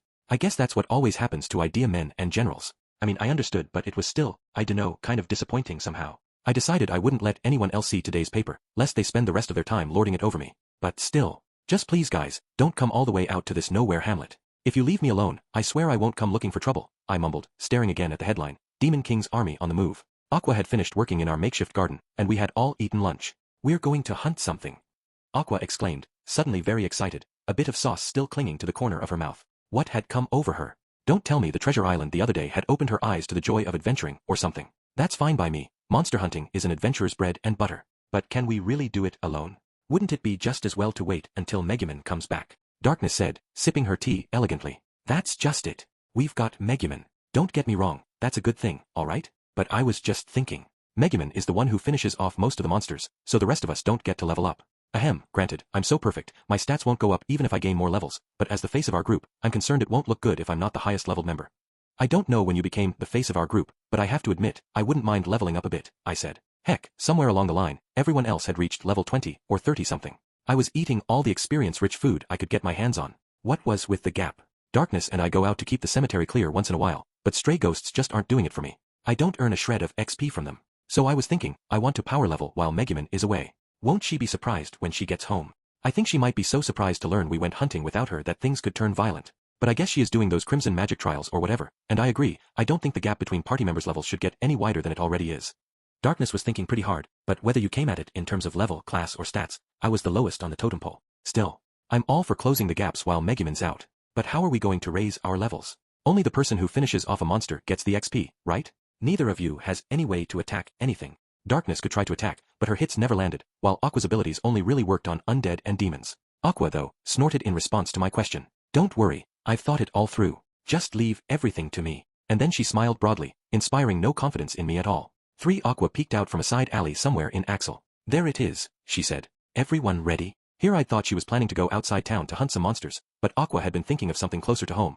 Hold on, Aqua. You can't be serious. Darkness, fully armored and apparently under the same misimpression I had been, whispered urgently. First I'll launch a quick attack to pin them down. Then, Kazuma, you come in with your bind skill. Then, when they can't move, we all get in there and finish them off. GG's, and you call yourself a cleric, I whispered. Maybe it was because she was a cleric. That's right, the opponents she had in mind were. Lady Dustiness, what a surprise meeting you and your friends here. God blow. The penguin suit walked over to us holding a broom, I guess he'd been sweeping, only to eat the cleric equivalent of a knuckle sandwich and go down hard. From the muffled noise the suit made as it hit the ground, I assumed it was empty again. Hey, penguin suit, hang in there. Vanir, are you around? Your buddy got all his lives beaten out of him again. I shouted. Vanir came rushing from the shop. You twice accursed and thrice damned woman, are you not satisfied unless you harass me every single day? Bringing this stupid penguin back to life costs you some of your extra lives, right? It's like I'm getting a 2-for-1 deal. Let's pit my inexhaustible holy power, gained from the devoted prayers of all my faithful disciples, against your 30 Eris Forapile lives and see which runs out first. As Vanir breathed into the suit's back, trying to resurrect him, Darkness came up to restrain Aqua. Aqua, don't tell me the way you planned to raise your level was to beat the crap out of this guy, obviously. He's so weak, I can take him out in a single hit, but when I purified him, I got a whole level out of it. He's a fountain of experience points, the perfect way to get stronger. Eek. The newly resurrected penguin suit squawked. Here's some tea, the suit said nervously, offering Aqua a cup now that she had barged into Wiz's shop. The ends of his winglets, which had been patched with mismatched bits of cloth, trembled visibly. I assumed the patches covered the places Chris had stabbed him earlier. It was like every time I ran into him, I felt guiltier and guiltier. Aqua took the tea from penguin suit and sipped daintily. Then she said, You've got some nerve, serving me hot water and trying to pass it off as tea. Wah. No, I swear it was tea when I made it.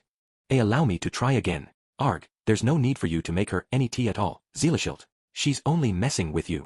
Threatened by Aqua on the one hand and berated by his boss on the other, Suit's shoulders slumped as he came over to me. Young man, I may be a demon, but even my spirit can break. Please allow me to tell you my troubles.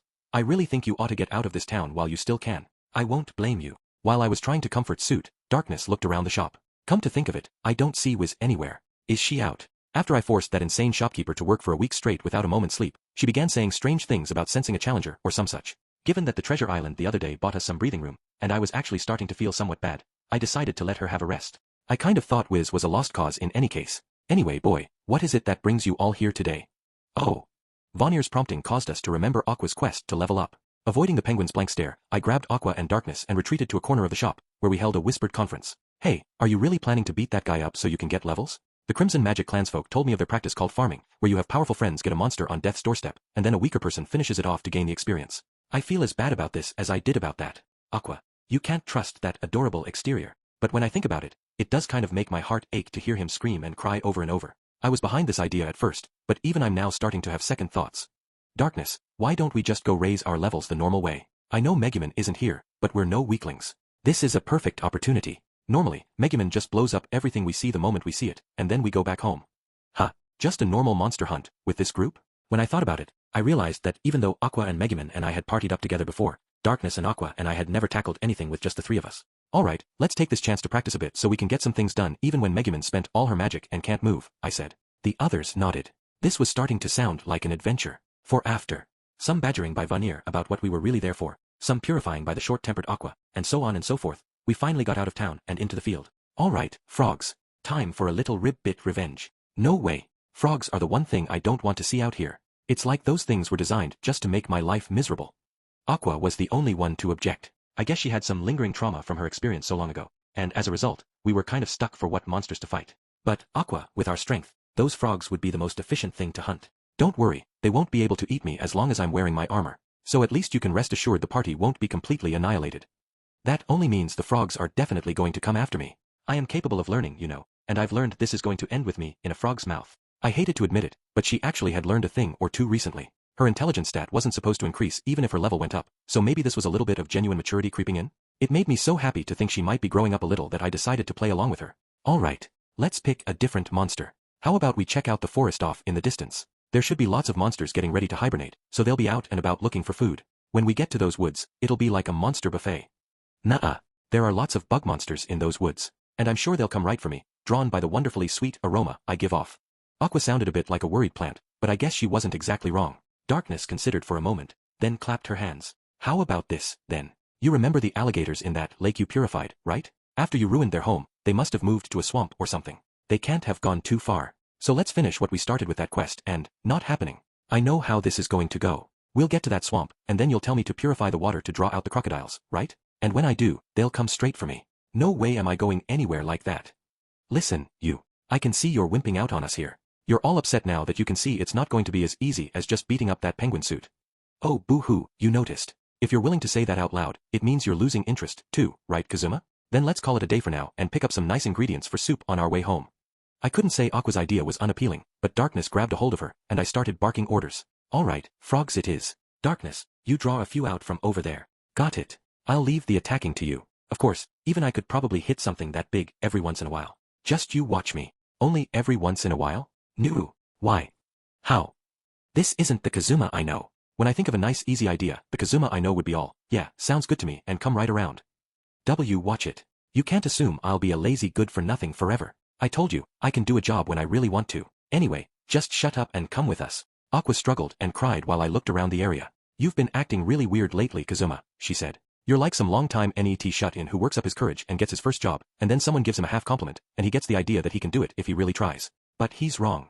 Wrong, I say. Where are you getting this baseless confidence? Is it because Darkness gave you a little kiss? Do you think that makes you an adult now? GG's, shut up, Aqua, and forget all about that. I'm begging you. Darkness said. And don't you keep glancing at me like that. Arg, Kazuma, I don't see any frogs. Darkness was starting to tremble, probably from the memory of the fact that she'd given me a kiss right in front of everyone. I wouldn't say Aqua's deduction was completely wrong, but there was another reason I was brimming with confidence. That special article from the newspaper this morning. Would the awesome Kazuma from that article give up and go home just because things weren't as easy as he expected? How could I hold my head up in front of the Satu fans all over the country, let alone the other Satas still laboring away in Japan? I took out my bow. Okay, Darkness, I'll start by using my dynamite-like stuff to scare some frogs up from underground. Then you use decoy to draw them to you. They'll come quickly, but they should give up trying to eat you when they realize you're wearing metal armor. By the time they shift their attention to Aqua and me, I'll have a beat on them and be ready to finish them off. Darkness practically grinned. Alright.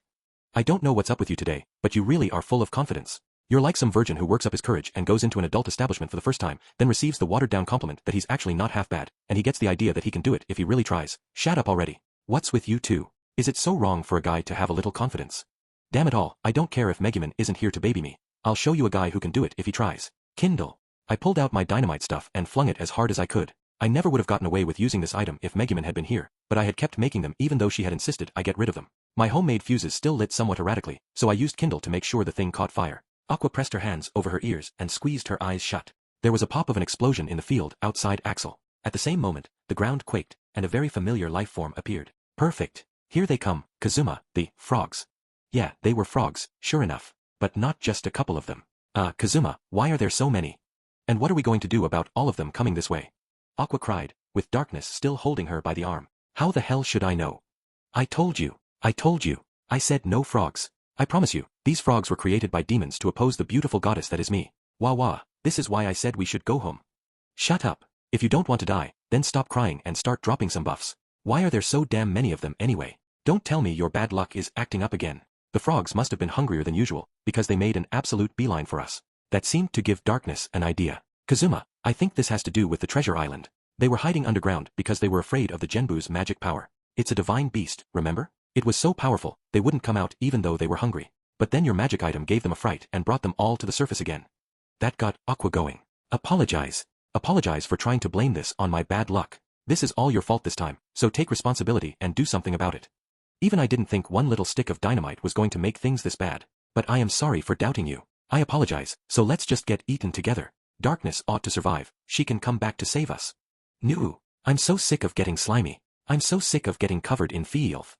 MWA ha ha ha ha ha ha. Come at me. I stared down the oncoming horde of frogs, and for the first time since recruiting the members of this party, I felt like a real man. 5. Sniff, snork. I don't want to go outside anymore. I don't want to leave the house all winter. Aqua, dripping slime, was trudging along the carpet. I was pretty desperate for a bath myself, but I decided to let her go first today. Why? Well, as soon as Darkness had rescued her from the first frog, she got eaten by a second. I wasn't sure why they had gone after Aqua when Darkness had rescued us both at the same time. I thought maybe her all-around bad luck had something to do with it, but then again, maybe there was something to her talk of frogs being the enemies of goddesses. I took Aqua's hand as she trundled along and led her to the bath. Come on, I'll heat up the water for you so you can hop on in. I'll go after you. HRK. Sniff. This was all because of your stupid dynamite, Kazuma, but now that you're being so nice to me, I have to forgive you, and I hate it. Aqua was still sniffling, but she let me lead her over to the tub, where I used magic to make the water nice and hot. While Aqua cleaned herself up, I, still slimy, waited for Darkness, who had gone to report our frog hunt to the guild. I'm back. Darkness, the one member of our group who had been safe thanks to the frog's aversion to metal armor, was watching me from the doorway, where she stood with the money from our reward and from the sale of the frog meat. Awesome. If you want a bath, you'll have to wait your turn. I've got dibs on it after Aqua, okay? Hey, why are you looking at me like that? Oh, it's nothing. I just noticed that you guys are always getting eaten, and I can't help imagining what it feels like. Ah. I'd wondered where her masochistic streak had gone recently. Oh, hey, Darkness, welcome back. Kazuma, I'm done with the tub. Don't let any of the water get in your mouth, okay? I purified it, and I'm pretty sure it's nice and clean, but if there's any leftover frog juice in there, you could get a very upset stomach. Aqua, fresh out of the bath, was in her pajamas and bare feet. What do you take me for, you slime-brained idiot? I'm still covered in goo, so if you don't want to have to take another bath, you'd better apologize to me. I'm sorry, Kazuma. I don't want to get slimy anymore, so please forgive me. Satisfied with Aqua's desperate kowtowing, I went to take my bath. It wouldn't have been very relaxing to take a bath covered in frog slime, so I rinsed myself off as best I could first. When I had finally gotten all the gunk off me, I settled into the tub and breathed a sigh. It felt like it had been a long day, but when I thought about it, Megumin hadn't even been gone on her trip a whole day yet. I would have thought things would get a lot easier with one problem child out of my life for a while. So why did I feel so spent? That was when I thought I sensed someone just outside the bathing area. Hey, Kazuma, I'm so tired tonight, I don't need dinner. I'm going to grab some wine and snacks instead, okay? Just a second. Snacks doesn't mean my precious caviar, does it? I got that stuff when I was at the castle, from that weird butler who was willing to put anything I asked for in my soup. My objection didn't stop Aqua, though, who left the bath area humming. For a second, I considered chasing after her buck naked, but she wasn't the only one who was tired. I closed my eyes and sank up to my shoulders in the water. I didn't know how long I had been asleep. When I woke up, the lamp had burned low, and it was dark outside. The bathwater had gone tepid, meaning I'd been in there for a long while. Just went to show how tired I was, I guess. And I guess it proves how much help Megumin really is, too.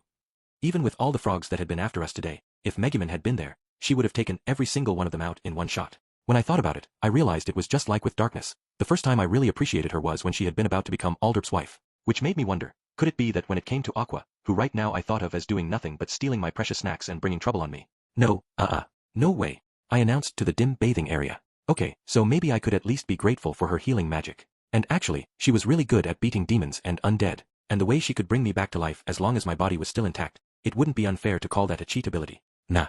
If I hadn't brought Aqua along, I could have gotten some actual divine item or real power, and then I wouldn't have had to die in the first place. Maybe I would just keep all this to myself for now. If I said any of it, she would probably burst into tears again. Besides, at this point, a nice, ridiculous life in this world seemed not so bad. It happened just as I was having that thought. I heard the door to the bathing area open. The lamplight was out, and it was dark inside. Of course someone would assume there was no one here. But Aqua had already taken her bath, and Megumin was back in her village. Which had to mean. I heard a rustling of cloth and thought back to that day long ago. The first night I had asked a succubus to come over, I'd gotten in the bath like this. In fact, the situation was pretty much identical. The lamp had spontaneously gone out, and I'd fallen asleep in the water. Back then, I'd thought I was dreaming, but today, I knew for sure I was awake. I saw a pale silhouette against the glass door that divided the changing area from the bath. It was exactly like it had been back then. The glass door opened, and there was Darkness standing there. She was larger in certain places than I remembered. Our eyes happened to meet immediately. Eek! A high-pitched scream echoed through the bath. Ugh, what were you thinking? And why were you the one who screamed and not me? Everything about this seems wrong. Darkness, who had rushed up beside me after I cried out, was trying to cover my mouth and talking fast. That's right, I was the one who had screamed. Me. I pried Darkness's hands off my mouth and said, I'm not going to be treated like a sexual harasser just because I got a lucky peep. You know, I don't think a woman has the right to be upset at a guy if his getting a look at her was pretty much an act of God. Tell me I'm wrong. I was here first, wasn't I? If our genders were reversed, you would be the pervert here. So why is the guy always the villain? You're out of order. This whole freaking world is out of order. GG's, okay. I'm not saying you did anything wrong. I wasn't going to blame you for this or anything. Darkness was trying to say something, but I interrupted her. And another thing. How come a guy can be convicted of being a pervert based solely on a woman's word? That's where the trouble starts. Say we're on a train together, and you cop a feel of my butt. If I was to be all, help, perv, would anyone listen to me? Wait, why would I? Cop a what? And what's a train? I got angrier and angrier as I blathered on. Yeah, it was the world that was wrong. If they were gonna crow about gender equality and stuff, then male and female perverts should both be guilty based solely on the victim's testimony. If I was the Prime Minister, I would arrest male and female pervs equally. And there wouldn't be any false accusations on my watch. I'd make sure there were security cameras in every train car, and anyone making a BS accusation would be punished to the fullest extent of the law, man or woman. Oh okay, yes. Good idea. Just please calm down a little. Think about what will happen if Aqua shows up. But I don't have the slightest idea what you've been talking about. Darkness, looking like she might just be about to burst into tears, put a shushing finger to her lips, but did I care? No. There would only be one exception, I went on. If the perv lady was gorgeous, then she would be considered innocent as long as the victim didn't press charges. Just wait until I get back to Earth. I'll run for office on this platform. And that was when I registered Darkness's body. She was naked, pretty much, except for a bikini-like swimsuit. She had a big towel wrapped around her, and in her hand was a smaller cloth for washing someone's back. She must have noticed me staring, because she went red up to her ears, looked absolutely humiliated, and said, in a voice as small as a fly, I thought maybe I'd wash your back. 6 A wet sound echoed around the bath area. Oh, HGGGH. Kazuma. It felt very different in there from our usual relaxed day-to-day. Darkness. Do over here next.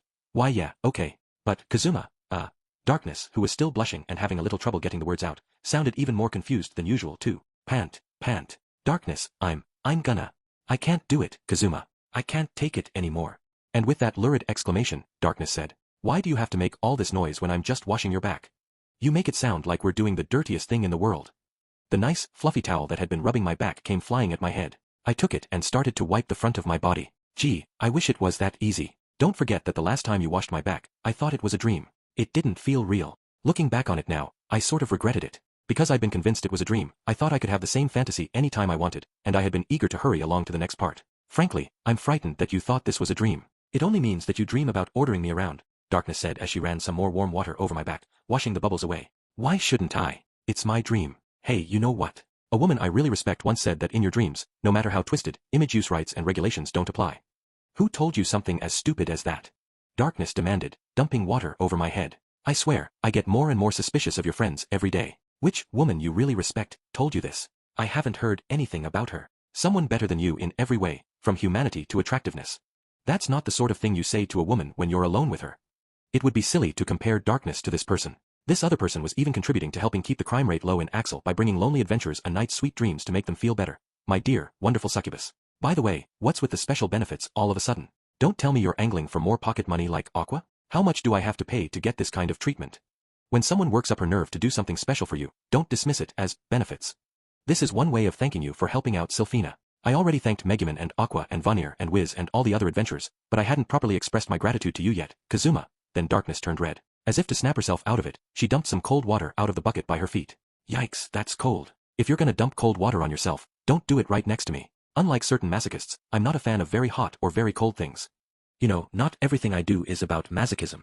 You need to stop saying stuff that casts other people in the worst possible light. Darkness said, looking at the floor in embarrassment before she came around in front of me. Hey, are you serious? Just how far does this gratitude of yours go? Am I gonna have to pay extra? All you need to do is be quiet. Arg, just make sure your towel is wrapped good and tight, okay? Now, listen, I'm not pretending like Aqua. I'll do the front too, so don't move. Darkness started scrubbing my chest, even though she couldn't bring herself to actually look at my body. I get it. I've known you just as long as you've known me. I know perfectly well you're secretly happy to be doing this. You don't get it at all. Just sit still already. I guess my quips weren't reaching her. Darkness poured more warm water over me. Sigh. I was nervous coming here, and now I really look like an idiot. Hey, I said don't move. You're doing that on purpose. You want me to look, don't you? That really sounded pretentious, and it gave me a thought. Don't tell me you mean to stop here. You're saying you came in here dressed like that, 2 beautiful young people alone together, and it's going to end with a little scrubbing. HRK. But I thought you and Megumin were. Darkness looked very confused. That's right, we are. I said. Megumin and I have a good vibe going. But hey, are you really satisfied with standing by and watching? Can you live with that? Didn't you tell me you cared more about me than you thought you did? Why yeah, I mean, I guess I did, but it made me happy to hear that, I said, and Darkness gulped. Well, I was glad you would say something like that to me. And I cracked. I turned you down. But men can be a lot of trouble, you know. It would be kind of pathetic to give up completely just because a guy shot you down once. But then, it's the same with women, huh? Darkness gulped again, louder this time. Why, you mean it's not Megumin you want, it's me? Oh heck, I'm not saying that. I'm a guy who finishes what he starts. Once I get into a relationship like that, I wouldn't just flip over to some other woman or two-time anyone or something like that. I consider loyalty and faithfulness two of my guiding principles in life. Darkness made a sort of stupefied sound and looked at me with wide eyes. But you chose Megumin, but the way things are going here, we'll end up doing something we shouldn't, but... She sounded thoroughly confused. Was that too hard for you to follow? Then how about this? I want to be a faithful man. But I do sympathize with your intense adoration and even desperate love for me. I don't think I ever described what I felt for you as desperate love. Never mind. I silenced Darkness with a glance before she could say something really outrageous. So here's the deal, I resist adultery as wrong. I resist it firmly, but when you come in lust-crazed, with your higher level and superior stats, there's really not much I can do. But because I do care about my party members, no matter what you do to me, I'll never be able to hate you. Why you? Those nicknames everyone has for you, Trash Zuma and Kaz Scum or whatever they are, don't go far enough. I don't know what Megumin sees in a man like you. Darkness was very agitated. Hey, watch it. You're talking about the guy you fell in love with, you know. Listen, no healthy young male could resist a girl throwing herself at him the way you do. In fact, you should be proud of me for managing not to cross that final frontier yet. Proud of you? You moron. Forget it. This was stupid of me. I feel sick. I'm leaving. You can finish up by yourself. What a terribly salacious thing for such a refined young noble to say. Oh, so you're just gonna leave without even washing my front? Where'd all that gratitude go? You always insult me for being incompetent or whatever, but you're the one who doesn't know what she's doing. House dustiness never backs down. My foot. Don't ever say cool stuff like that again. You hear me? Darkness's eyebrows rose dangerously at that. Fine, I'll do it. But I'm only going to wash you. Nothing more, okay? I'm not so easy that you can get to me just by provoking me like that. Yeah, whatever, just do it. If you have the guts, that is. Aqua's probably eating her way through my entire stash of expensive snacks, and Megumin's back at Crimson Magic Village. So there's no one to stop us. No convenient interlopers like the other times. Darkness grabbed the towel and started wiping violently, as if she was angry. Hey, that hurts. If you're here to express gratitude, then be gentle about it. When the guy insists on needling me about every little thing, then I want to get it over with as quickly as possible. Maybe her anger was a way of hiding her embarrassment, because Darkness's face was bright red, but her eyes seemed glued to one particular part of me. Can't you do something about that? I can't ignore the way the towel pokes up there. This is just sleight of hand. We beat those frogs, remember? My level went up, and I used the points to get this skill.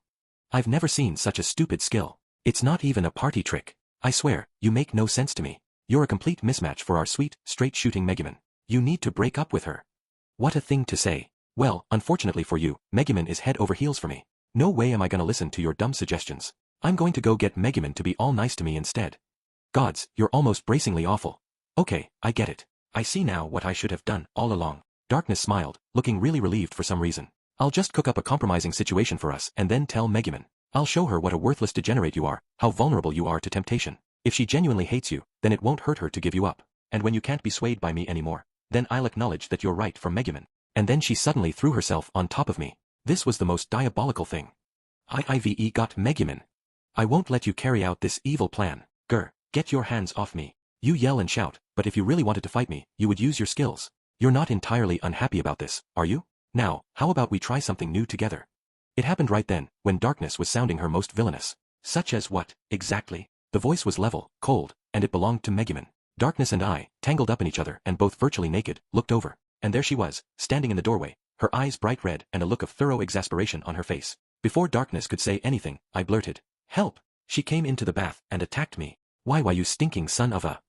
I always knew you were the very worst man in the world. I cried for Megumin to help me. Chapter 3 Salvation for this stalking victim. 1 And just then, Darkness was like, I can't help it, I really do like you. Eep. And what happened then? What happened? Oh Kazuma, what did you say to her? I'll tell you what I said. I said, I have Megumin already. So I'm sorry, but you have to give up on me. Eek. Just a second. You and Megumin are an item. Oh, Kazuma, were you always this popular? After the party to celebrate Sylphina's recovery, I had some time to kill, so I decided to head to the Adventurers Guild to hang out, where I was regaling some adventurers I knew with tales of my explosive popularity with the opposite sex. Well, it's only natural. After all, I have defeated lots of powerful opponents, and they even wrote a newspaper article about me the other day. Have a look at this, ladies. And then I proudly displayed to the 2 female adventurers the newspaper I'd been carrying around. Live a quiet, humble life? Pfft. I had beaten some genuinely tough enemies, and I didn't see anything wrong with letting people admire me for it. When the girls saw the article with my name, though, they gave me quizzical looks. Hey, this paper is published in the capital, right? Why are you in there, Kazuma? I'd been expecting more showers of praise, not puzzled questions about my article. What's with the weird looks, you two? Are you worried I'll go away somewhere now that I'm famous? Well, never fear. I won't leave this town behind. You and me will stay friends just like we always have been. Nah, we're not worried about that. Yeah, not even thinking about it. Wow, that took a turn in a hurry. What is it, then? You jealous that I'm in the newspaper, and you're not? The girls looked at each other. You know it'll put a bullseye on your back for other adventurers who want to be famous, right? Yet again, I felt something dangerous coming on. So that's what some adventurer friends told me, but it's okay, isn't it? I'm not going to be attacked or whatever, am I? I mean, to just jump out at someone, that would be a crime, right? We were in the living room of my mansion. Darkness had the newspaper clipping in her hand, and she was trembling. She seemed bothered somehow that I had leaned on the authority of her household to put pressure on the newspaper publisher. You threatened someone with my name again, and for something so stupid. Megumin, where are you going? Lecture Kazuma with me.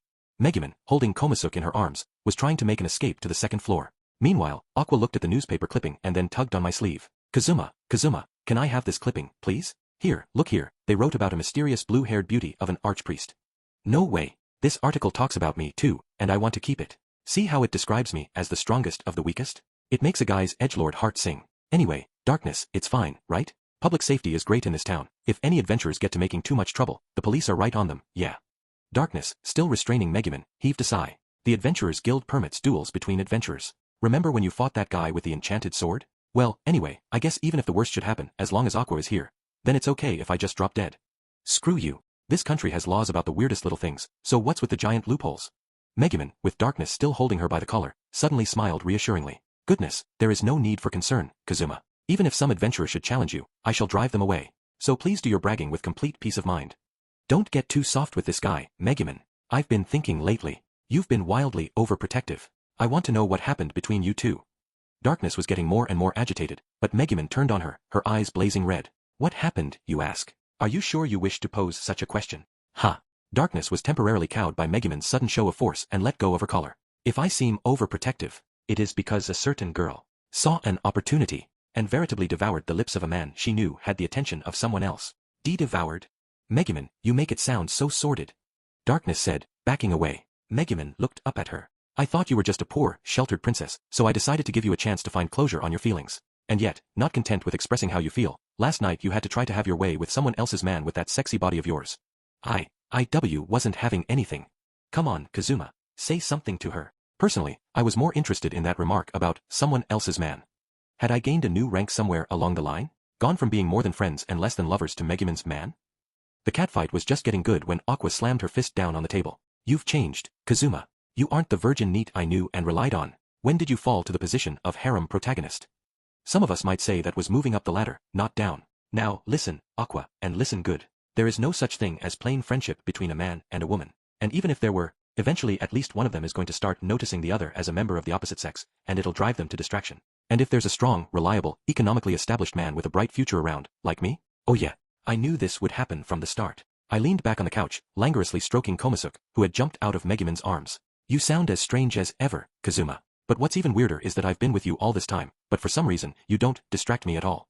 Funny, I was thinking the same thing. My heart beats a little faster any time I'm around a woman, but that doesn't happen with you. Aqua and I both struck our most threatening poses and closed the distance to each other. And another thing, the way you dress around the house these days, Darkness. The clothing you wear leaves so little to the imagination. Even a night worker would blush after seeing you. Are you that desperate for Kazuma to pay attention to you? You want him to see you, don't you? Like how when you get out of the bath, you always happen to wander right past him for no good reason. Next to Aqua and me, Megumin was scolding Darkness for her provocative pajamas. Now that I thought about it, it did seem like Darkness had been getting teasingly close to me a lot lately. I am not. It's just hot these days. It's almost winter. Was this like... Darkness had talked about giving up on me and had left me with just a kiss the other day, but was she really trying to get my attention after all? To display these so prominently. You know Kazuma is weak-willed, and you must stop trying to tempt him like a siren. I'm not trying to tempt any. Ow, ow, ow. Megumin, don't grab them so hard. You're going to tear my pajamas, and then there really will be trouble. Ha, an opening. Guh. With my attention momentarily arrested by darkness, Aqua came in with a low-altitude dropkick. She landed it right in my stomach, and I doubled over. "Take that, harem NET," she exclaimed. "I'm gonna kill her." I couldn't talk through the pain, but Konosuke came over and looked at me. Then she shifted her attention toward one of the mansion's windows and started staring outside, not moving. "I wonder what's wrong with her," Aqua said. "If she wants to go out, she normally scratches at the window and meows, but she's not even moving right now."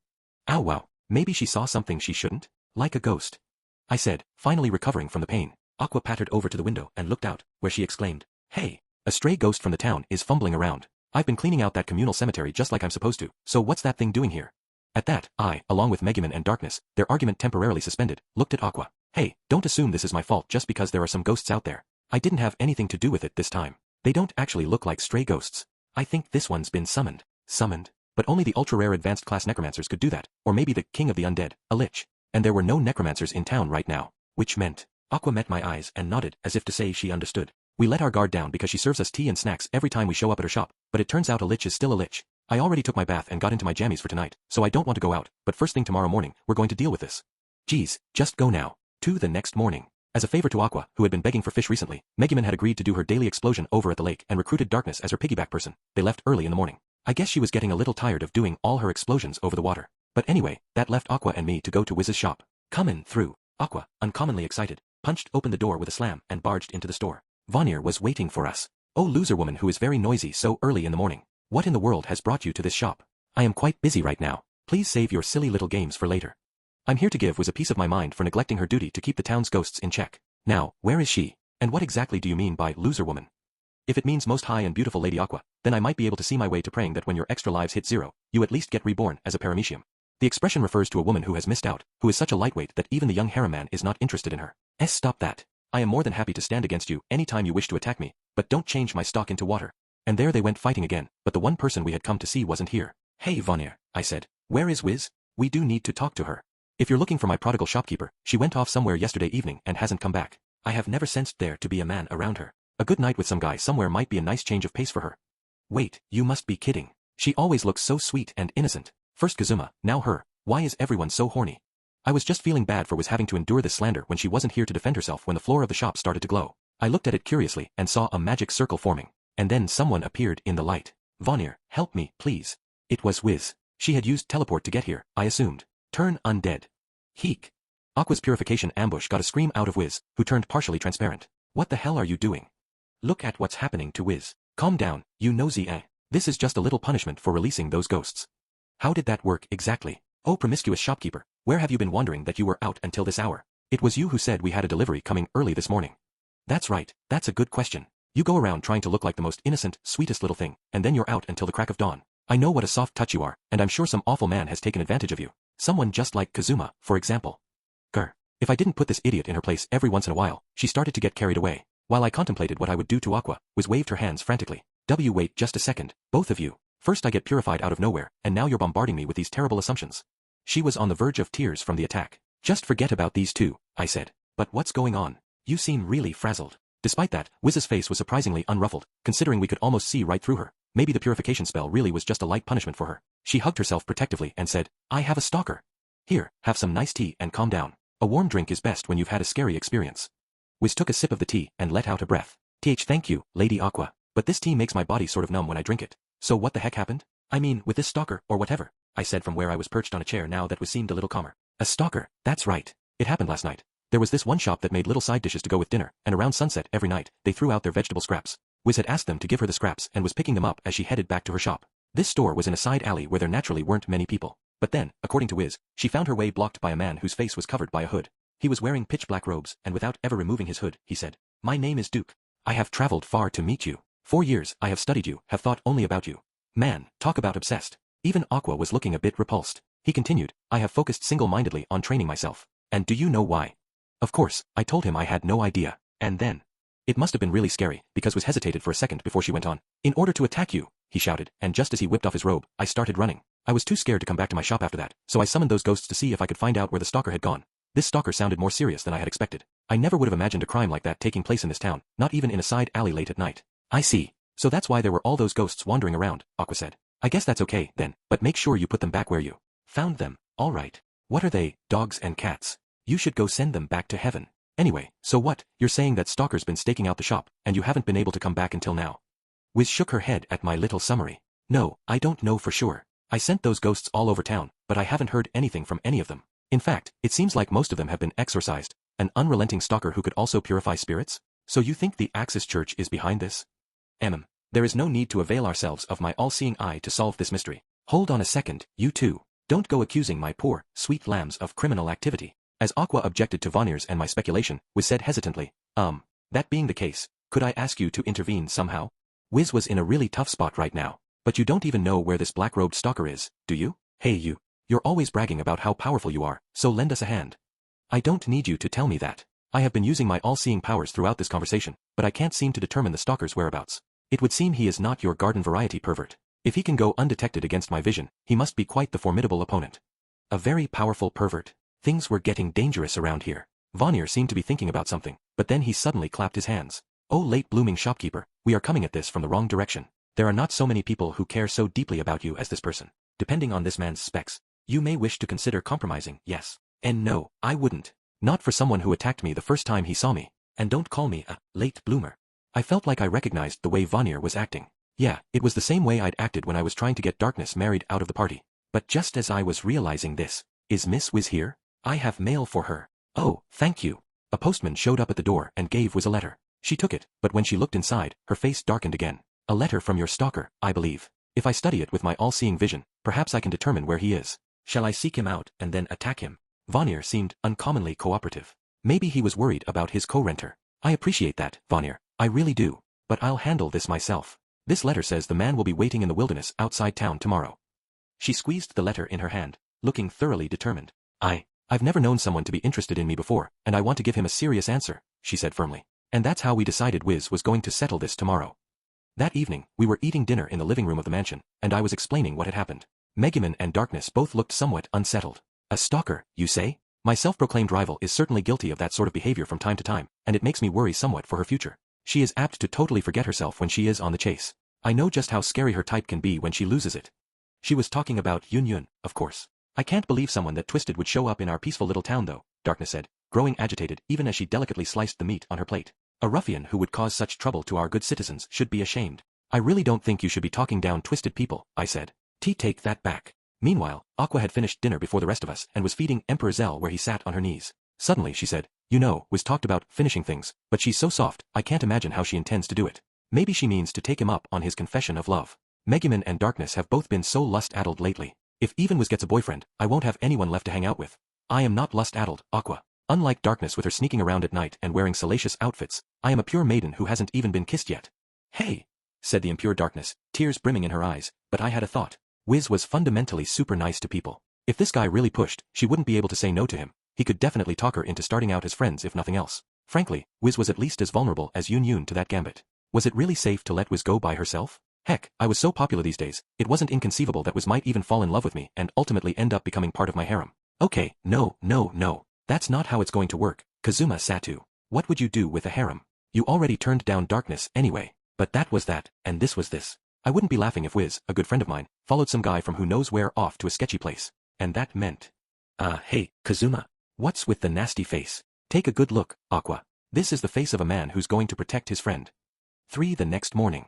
I was waiting outside the store, and my eyes just about popped out of my head when I saw how Wiz was dressed. She looked incredibly, well, adult. Maybe it was because I had only ever seen her in those shapeless robes or an apron, or maybe because everyone with me seemed like such a kid, but it was really novel and refreshing. Come on, Kazuma, this is no time to stand around gawking. Hurry up and use your ambush skill. Darkness's demand brought me back to my senses, and I quickly activated my skill. Confident now that we wouldn't be noticed, we quietly trailed Wiz to the edge of town. Kazuma, I'm kind of feeling like a stalker myself right now, Aqua said. Even if Wiz solves her problem today, won't we become her next stalkers?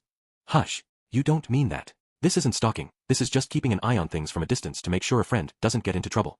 I believe that is what we call stalking. I didn't deign to respond to Aqua's and Megumin's quips. I just continued following Wiz. Finally, we were outside of town, and just as Wiz had described, there was a dark figure standing in the middle of a vast wilderness. There was nothing in the area that would conveniently keep us hidden. If we got any closer, Wiz and her stalker might notice us. But from this distance, we wouldn't be able to hear what they were saying. I activated my second sight and read lip skills so I could follow their conversation. It seems you received my letter. I'm impressed you decided to come. After what you said, how could I not? Perfect, I could still pick up what they were saying from here. It's been so long. You don't know how I've searched for you. When I heard you were running a magic item shop in this town, I doubted my own ears. And yet, here we are. My long and arduous journey was worth it in the end. Did you really come all this way just to see me? This was heavy stuff the guy in the hood was saying. Wiz responded with a drawn face. Just as I was really getting pulled into the conversation, I felt a tug on my sleeve. Kazuma, don't keep it all to yourself. Tell us what they're saying. What's going on? I can only tell you what I'm picking up with my read lips skill, so I might not be quite right about this. But it sounds like that guy came from way far away just to tell Wiz he loves her. Huh. I ignored the women's astonished exclamations and activated my skill again. I think you know why I've called you here, yes? It's as I told you when we met the other day. I forged myself single-mindedly, thinking of only one thing. You. But this is all so sudden. Besides, this is the first time something like this has ever happened to me, and I don't know what to say. Besides, the way you behaved, right there in the middle of town, no less. I don't think much of it. Wiz was burning red from the passionate appeal. Kazuma, Wiz is beet red. What the hell is going on? I've only ever thought of you. I worked really hard to win you. I'm super great and whatever. Strong guys always think they must be lady killers. What passion, and on what seems virtually a first meeting.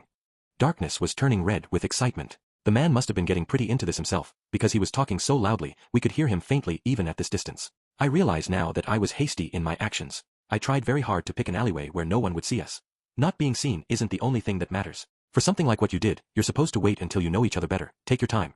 So this guy wasn't just some random perv. He was a lost cause. Pretty much the opposite of me, a guy who couldn't make anything happen even with Darkness and Megumin practically throwing themselves at me. But you know what? I didn't really want to be like him. Yes, I see. I will admit that it's not very fair when only one of us knows about the other. In that case, I suppose I must tell you about myself. Why yes, you certainly must. All I know so far is your name. Seeming troubled, the guy threw back his hood. The face that appeared was so handsome, you could practically have mistaken him for a woman. Maybe Wiz wasn't expecting him to be quite so pretty, either, because she blushed slightly. My name is Duke. I specialize in Fire-type advanced magic. That makes me your polar opposite, given your focus is on Ice-type advanced magic. At least you're not trying to hide that we aren't very compatible that way. I appreciate your honesty, but to think you discovered even that about me. Wiz was naturally a little leery of this guy with his highly stalkerish pronouncements, but Duke laughed as if he was actually proud of it. But of course. And I know that back when you were human, you were known as the Ice Witch. Just a second. You even know I'm not human. Wiz was amazed by this revelation. Even I was taken aback. Hey, Kazuma, you stopped interpreting for us. Wiz looks so surprised. What's going on? Aqua asked anxiously, shaking me. That guy knows Wiz is a lich and what kind of magic she specializes in. He's done his homework. It shows how serious he is. He's not your average stalker, I see. He takes perviness to a whole new level. I am starting to feel that if I was to blow him away with explosion to allow Wiz to escape, it would be the best thing for this world and everyone in it. We could be as shocked as we wanted. It didn't stop Duke. I know everything about you. I understand you better than anyone in this world. Now I have told you about myself. We can continue our little conversation. Wait just a second. You're coming on so strong. I have to emotionally prepare myself. Tell me, you know I'm an undead, yet you're not afraid? You even pursued me. Wiz was backing away under the force of Duke's enthusiasm. Do you seek to insult me? A lich is not even worthy of my fear. Really? That's quite a claim. Damn him, trying to act all manly. Hey, Kazuma, Wiz is obviously shaken. That guy must have said he doesn't care that she's an undead or something. That he isn't afraid of liches. Darkness was trembling. To confront the so-called queen of the undead, the one hated and feared by all, and yet be unmoved. This is true love. What should I do, Kazuma? I sort of want to root for this man. Pervs of a feather, I guess. She seemed to understand this guy on some level I didn't want to know about. That's the stupidest thing I ever heard. Not caring that someone is undead? If you're going to spout heresy like that, you might as well pick a fight directly with the gods. I admit that Wiz is nice and chilly to the touch and would probably be pleasant to hug while you slept on a summer night, but she's still basically a living corpse, right? And necrophilia is beyond the pale. Why, you are right, I dare say that the expression living corpse would describe her. But, Aqua, you mustn't say that in front of Wiz. You'll make her cry. I ignored my jabbering companions and, feeling my hands start to sweat, watched the situation develop. Enough prattle. Face me in combat, Ice Witch. What? Why would we do that? Why, you ask? It's obvious. So that I can demonstrate my power to you and convince you to quit your job. What? What a thing. Come on, Kazuma. Tell us what's happening. What are they saying? I have to know. Aqua shook me violently. I turned to her and said somberly, that guy just challenged Wiz to fight him. And he wants her to quit her job if he wins. Darkness seemed even more shocked than before. One of Wiz's jobs is running that magic item shop. But, if I recall correctly, the owner of that real estate shop asked her to get rid of some undead and periodically send the ghosts in the communal cemetery back to heaven. That's one of her jobs, too. So he doesn't want the person he loves to be doing dangerous work. But maybe he doesn't know that Aqua already took over for Wiz on that front, and she isn't in charge of the cemetery anymore. But what this boils down to is, Yes, what it meant was, why you want me to marry you. That was the gist of it. I'll protect you, he was saying, so quit this dangerous business and join my family. It was some confession of love. Was that what a real man was like? I was starting to feel ashamed of myself, letting a burst of emotion make me think about interfering. I will take up the work on your behalf. Now, let us go. You. As Duke shouted about whatever, he tossed back his cape. He was just casting it aside as Wiz, her face still red, intoned her spell. Teleport. While we were frozen with astonishment at this passionate proposal, Wiz made her move. Maybe it was all too much for someone so inexperienced in the ways of love. Whatever the reason, she teleported away and disappeared. For another day has passed, and Wiz still hasn't come back. I'm running out of places to chill. I've got lots of time on my hands now. It had been 3 days now since Wiz had gone missing. People were still reporting that they had seen that guy around town, so apparently, he hadn't given up yet. I guess springing a proposal on someone so inexperienced at love was a pretty big reach. Truly, the path of love is a difficult one. Even a man as popular as me hasn't fully mastered it yet. Yeesh, you get a little popularity and you think you're such hot stuff, but you're still just a virgin, eh? Aqua could sass me all she wanted, but I, having changed classes to guy in a real, actual relationship, wasn't even bothered. I'm gonna eat out tonight, so you don't have to bother making dinner for me. I probably won't be back tonight, either. Where do you go at night? If you're going drinking, take me with you. I had changed my clothes and now stood at the front door, Aqua looking at me expectantly. Sorry, boys' night out. I'll leave you some spare change, so go get something to drink and share it with the others. Kazuma, you're the best. We'll watch the house for you while you're gone, Aqua said as she snatched up the money I'd handed her. It was true I was going out to drink, but that wasn't the only thing I had in mind today. It was this other, secret goal that having Aqua along would really have interfered with. And what was that goal? Oh, you know. Good vibe with Megumin or no, that was never going to be enough by itself. In fact, it was downright gentlemanly of me to make sure I wouldn't feel I had to be pushy when the moment arrived. And so, with Aqua waving goodbye, I headed out on the town. Hey, Kazuma, what's wrong? You keep looking at that guy. You know him, or something. I was at a drinking establishment, not one I went to enough to be called a regular, but definitely a place I stopped by from time to time. The blonde-haired punk of an adventurer, Dust, was asking me an annoyingly perceptive question. Know him? Nah, not really. My usual MO on nights when I was going to stay out was to kill time with the other guys. At a place like this until late at night, when the succubus ladies would be plying their trade. But this time, yo, new face, I see, but a handsome one. My name's Dust. People know me around these parts. You showed up out of nowhere. Do you have some business with me? As soon as he found out the guy wasn't someone I knew, Dust went over and introduced himself. I told you my name. This is the part where you tell me yours. Don't you know how to be polite? Ha. My name is Duke. Again, do you have some business with me? It was the very hooded man who had proposed to Wiz. I thought about trying to stop Dust, but I remembered that this Duke guy could use advanced magic. That meant he was a high-level adventurer, and he certainly didn't need my help looking out for himself. And if Dust got himself hurt in the process? Well, you might say he earned it. I haven't seen you around. You a new adventurer? Like I said, I've got some connections in this town. You treat me to a round of drinks, it might come back to you someday, you know? Oh ho, you mean to help me, do you? Very well, it might be worth venturing out into society. How else could I have such interesting experiences? Duke stood up, radiating an almost physical pressure. Heck, he had challenged Wiz to a battle. A drunken idiot like Dust didn't stand a chance. The blonde-haired punk, though, held out a hand and smiled for some reason. Heh, you pass. You've got it, that's perfect for an adventurer. If we don't project authority, we're finished. I like to see how newbies react to me. If they just agree to pony up, I tell them to go home to whatever backwater they crawled out of, because they ain't cut out to be adventurers. But when they've got balls, like you, I buy 'em around. Is that so? A most intriguing enterprise. Duke sat back down, looking genuinely interested. As for the blonde-haired loser, he motioned the server to refill Duke's drink, then made his exit with a "see ya." Finally, he worked his way back to me, looking remarkably relaxed. The hell is that guy's problem, Kazuma? You should have warned me he was gonna be trouble. I ended up having to buy him a drink. Hey, don't blame me. How strong did he look to you, anyway? Dust might have left something to be desired in the lifestyle and personality departments, but he was actually a pretty sharp adventurer. If he could tell me how strong Duke looked, maybe I could set Wiz's mind at EA. He's trouble for sure. More dangerous than anyone I've ever met, I reckon. Like, Major Bountyhead or General of the Demon King level. In other words, about as strong as me, you mean? Huh, so that was not sounding great for Wiz, I figured. I left Dust where he was sitting, looking as if he wanted to make some sort of comeback at me, and went over to Duke. Hey, buddy, got a second? My name is Satu. Kazuma Satu, strongest adventurer in town. Ugh, so another one of you freaks is here too, Satu? Did you say Kazuma Satu? The Kazuma Satu. I was more famous than I'd thought. Not that it was much of a surprise, what with me being in the newspaper and all. Of course, other powerful guys would come to check me out. Smiling with all the nonchalance I could muster, I said, that's right, the one and only. Kazuma Satu, slayer of lots of bounty heads and defeater of the Demon King's generals. The Kazuma Satu, the one who does nothing but order his comrades around without contributing anything significant to the battle. The one who was murdered by a pack of kobolds. I shut my mouth, feeling like I might cry, but now Duke was looking at me with real interest. I see, yes, it seems the rumors were true. You have the reek of a small fry. I'd heard something about an ascended NET whose party defeated one general after another under his orders, but it seems there's been some mistake. Ooh, them's fighting words. Here I was trying to be friendly, and he went and said something like that. I came to this town in hopes of challenging a certain woman here. I see now, yes. I'd intended to wait until it was all over, but when I think about it, there's no point waiting for that. I can complete my hunt as a sort of side quest, as it were. Stop that. You're making it sound like you're gonna drop by the store to pick up something on the way home. What, you wanna go? Just so you know, I'm stronger than you think, okay? It's no accident that I have all those high-profile kills under my belt, and I've got the Dustiness family backing me up, so you'd better know what you're getting yourself into if you pick a fight with me. You'll regret it.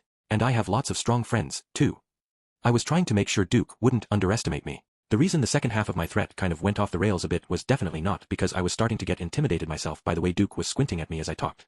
Fine. There are others I must prioritize over you at this moment, anyway. I'll let you go for now. Hey, I'm a man who does what he says he's gonna do, when he says he's gonna do it. Around here, they call me Mr. Amazing when he puts his mind to it. It's just, for your sake, I'll put my mind to it tomorrow, or the next day. Oh yeah, I sure told him. I couldn't shake the sense that my parting shot was like the last howl of a dying dog, but at least now I could tell people I hadn't just let him make fun of me. I realized, though, how close I'd come to being challenged to a fight. Come to think of it, a fellow adventurer had warned me that now that I'd been in the newspaper and was all famous, people would come after me. That was a close one. It might even have been too late already, but I would have to be more careful from now on.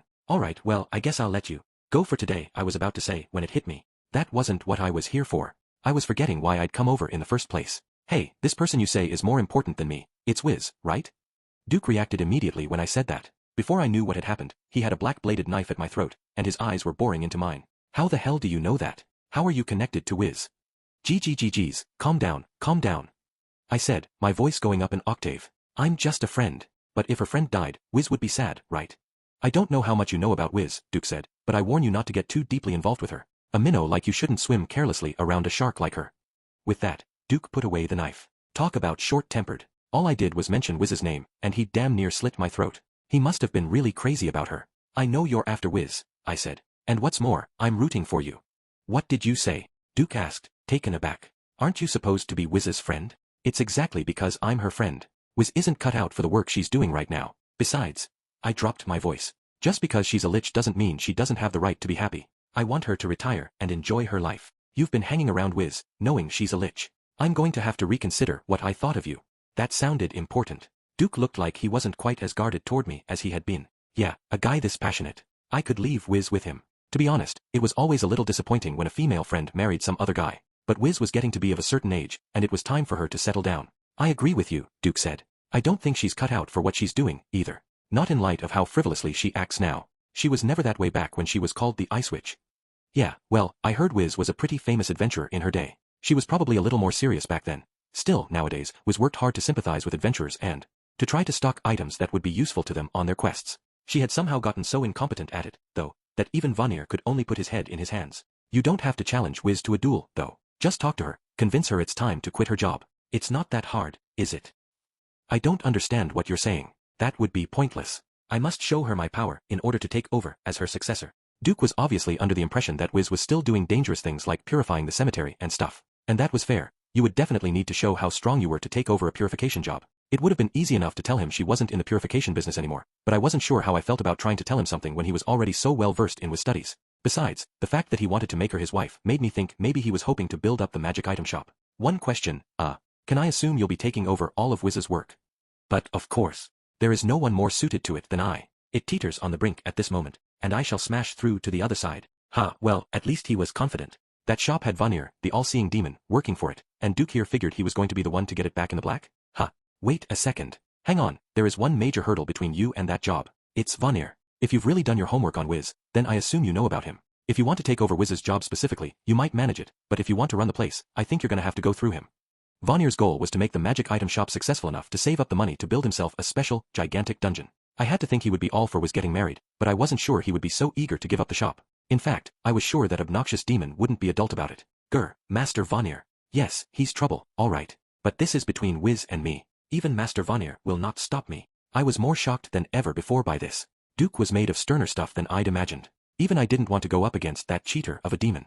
It was just another sign of how much he loved Wiz. In that case, I would be just as resolute as he was. You talk a good game, but I guarantee he'll try to get in your way. But, I showed Duke a mug as if we were going to share a toast.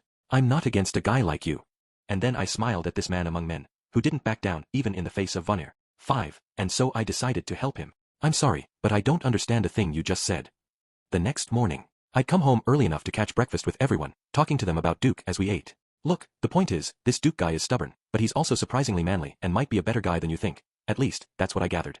Riding high for my sort of harem, by which I meant Megumin and Darkness doting on me, recently, I felt like I had a direct line to what Duke was feeling. Like, even though I had a good thing going with Megumin, all it took was some teasing from Darkness to sweep me away. When I looked back on how I had acted recently, I had to admit that even I thought I had done some fairly terrible stuff. I was like the exact opposite of Duke, who was ready to give up everything for Wiz's sake. As a fellow man, of course I wanted to help out a guy who felt that way. Besides, I hope to regain my reputation as the pure, loyal Kazuma. Personally, I suppose I should welcome a lady friend of yours finding a boyfriend to keep her busy, Kazuma, so help him if you wish.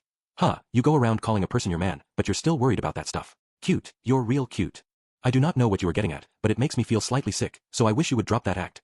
Meanwhile Aqua, who was literally fighting a fried egg with her fork, nodded to herself. Are you sure you want Wiz to go off with this guy from who knows where? I know you, Kazuma, and I know you're not likely to be satisfied with just Megumin and Darkness. You'll want Wiz and Yunyun and Iris and Eris and Chris and Kameko all for yourself. What do you take me for, you? Hold on, wait. That last name was weird. You know perfectly well there's a line even I won't cross. How many times do I have to tell you I'm not a Lullicon? I was starting to think it was mostly Aqua who was responsible for my reputation as Lalama. But just as I stood up, thinking now might be the perfect time to feed her a knuckle sandwich, Darkness, her face red, slammed her fist down on the table. I misjudged you, Kazuma. You're right, that man's love is a beautiful thing. To not care, even when the object of your affection is a lich. It's a single-mindedness completely unlike a certain someone I know who's instantly vulnerable to every temptation. I'm sorry, are you talking about me? Fancy, coming from the source of that temptation. Darkness didn't even listen to me, only shouted, Kazuma, I'm going to help you. Someone just needs to keep Vonir busy if it looks like he's going to interfere with them, right? Where do we start? Tell me, I'll do anything. And then she looked at me, her eyes ablaze with expectation. I appreciate the offer and all, but both of you need to calm down. How about we begin by verifying that they do in fact feel that way about each other? If one is dragged into such a situation forcefully enough, then if one is not a mature woman experienced with the ways of love, as I am, then one may easily become flustered. For that matter, we must begin by finding Wiz, who is currently missing. When did you become experienced in the ways of love, Pipsqueak? I snorted. A real mature adult is a man who can roll with the punches, like me. Megumin swallowed a mouthful of ham she was chewing and said, Then perhaps tonight, you would like me to show you that I am indeed a mature woman? I will come to your room for a visit later. She gave me a coquettish laugh, as if to say that she knew everything I was planning. Nah, I'll pass on tonight. I'm not really feeling it. Besides, I saw a real man just last night. I'm not going to be swept away for a while here, and I'm not going to be tempted by a sexiness the two of you don't even have. Ha!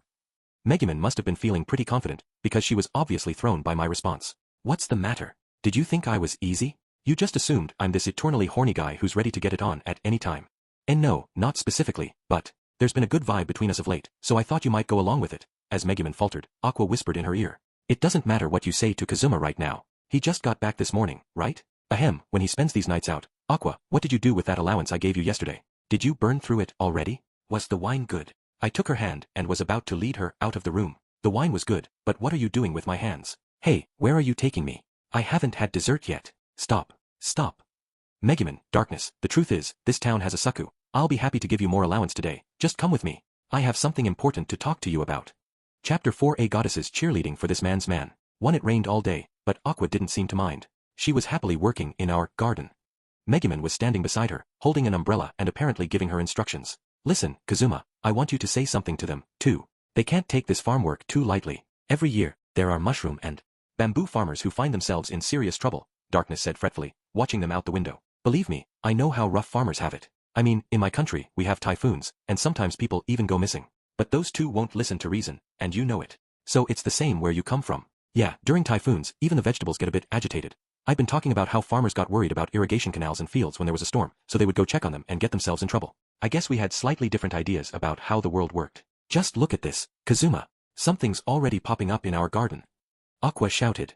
She looked perfectly happy despite the rain pounding down on her. Maybe that was the goddess of water for you. And the anchovies' eyes are coming in. I admit, it is a little grotesque, but now is the perfect moment to get a look at them. Geez, Megumin too. Hey, Darkness, this stuff about getting watermelons from the ocean or anchovies from a farm field, doesn't any of it feel weird to you? Why would it feel weird? You say the strangest things sometimes. For the first time in a while, I felt the culture shock of being from another world. And before the feeling had passed, there was a knock at the door. When I went to see who it was, I was greeted by a very frantic-looking penguin suit flapping its winglets. While I wondered how he knew where we lived and what he had come here for, Aqua spotted him. Hey, you. Paik. He produced a bird-like squawk when Aqua shouted. You've got some nerve, after I told you I would purify you if I ever saw you out here. Your weird demon friend isn't around to help you. You're going straight back to the afterlife. Wait, please. I'm here for a reason. As a matter of fact, Lord Vanir and his friend the shopkeeper, we made our way through the pouring rain to the magic item shop. Wiz, you're back. We wondered if we'd ever see you. Stupid Vanir. You never did know how to be delicate, and you don't now. You are the stupid one, shopkeeper, expecting delicacy from a demon. I thought you were wandering around, merely prodigal, and now I discover you're addled by romance. Go, then. Go and be a wife. We had obviously walked right into the middle of a big argument. Can I? Is it really all right if I get married? You know that once I join someone else's family, I'll have to quit my job here at the store, don't you? It will be under new management. A demon's contract is absolute, isn't it? I want to know what will happen to your agreement with me to help the store prosper. Wiz must have come home through the rain, because she was soaking wet. But those weren't raindrops at the corners of her eyes. As for Vanir, he was so attentive to the detail on his handcrafted body that a blue vein even pulsed on his forehead as he shot back. When you are gone, oh late blooming shopkeeper, and this shop has a new manager, maybe I will get someone I can work with, after which this store shall prosper, and I shall finally have the resources to build my dungeon. So go to your married life with your mind at ease, you besotted businesswoman. Yeewa. Wiz flew at Vanir and grabbed him. I turned to the penguin suit beside me and said, Explain. Lord Vanir and Miss the shopkeeper have been like this for some time now. When Miss finally came home, Lord Vanir peppered her with questions, but she seemed so distracted that he started to get angry. I haven't been able to break them up myself, so I came to you for help. I wanted to tell him not to bother us with crap like this, but if it meant Wiz was home, then I guess it was all right. Aqua raised an eyebrow and stepped in between the two, who were now in something of a grappling match. Excuse me, Wiz, but where have you been? Everyone's been worried about you. You better apologize. Aqua, I believe Wiz is fairly busy right now, so rather than make things more complicated, please come over here to a corner with me. Megumin pulled the ever-oblivious Aqua to a corner of the shop. Darkness, meanwhile, said, What is it you two are fighting about anyway? Look at how hard you're making this on Count Zelashilt. Wiz wheeled on Darkness. Listen to me, Miss Darkness. I've been holed up for days in a dungeon at the edge of the world that they say is the deepest dungeon ever, just hunting monsters and fretting. I was definitely intrigued by this violent way of being a shut-in, but Wiz took a flower from a vase sitting there in the shop, twirling it around her fingers. That man, this duke, who appeared so suddenly and offered to accept me and all that I am. I just couldn't understand why he would be so passionate about me. Huh? This was besotted. Vanir looked thoroughly annoyed, but Wiz hardly seemed to notice as she went on. I mean, I'm a lich, right? But Duke says he doesn't care, that even as an undead, I'm beautiful, that he loves me anyway. I was eavesdropping on your conversation using my read lips skill, and I'm not sure he actually said any of that. I put in, but Wiz seemed to ignore me, fiddling even more industriously with the flower. And then there's this asking me to be his wife even though we've only just met. And he claims he doesn't want someone as sweet as me to do such dangerous work and that he'll protect me. He definitely didn't say that. Duke hadn't gone that far. Kazuma, I'm talking about something very important right now. Please don't interrupt. Anyway, he's given me this sudden proposal, but I have my contract with Vanir to consider and the shop, too. Oh, what should I do? Wiz glanced sidelong out the corners of her eyes, catching a very frustrated-looking Vanir, who scowled and said, And this is how she's been ever since she got back to the shop. What should she do? I told her that if she wanted to continue running the shop, then she should start working to make up for all the time she was away, and if she wanted to be someone's wife, then she ought to go and get married. But my response seemed to anger her for some reason. It's because you could stand to be a little friendlier. Aren't we any closer than that? I thought we were partners, working together to make our dreams come true. Vanir frowned at the word partners. A demon's contract is absolute, but even I find my spirit nearly broken by your level of idiocy of late. I've been racking my brain day and night to see if there isn't some way to take a cooling-off period from our agreement. I won't let you void our contract. Even I understand that without you, my shop is finished, Vanir. And anyway, no one could possibly build the world's largest dungeon but me, you understand? Could you live with yourself, Vanir, if you gave up your dream of an impregnable dungeon in whose depths you will await the greatest adventurers? Wiz was practically clinging to his knees now. So are you going to go out with that guy? Aqua asked. Or is he not your type? At that, Wiz looked at Vanir and fiddled with her flower again. He's not so bad-looking, I guess, and I appreciate that he loves me so deeply. I just, feel like I have a duty to help Vanir achieve his dream. It doesn't matter to me whether you are the one who runs this shop or not. If you will but build the dungeon when I've saved up the money, that will be quite enough. Vanir, are you actually one of those people who's prickly on the outside but a shrinking violet inside?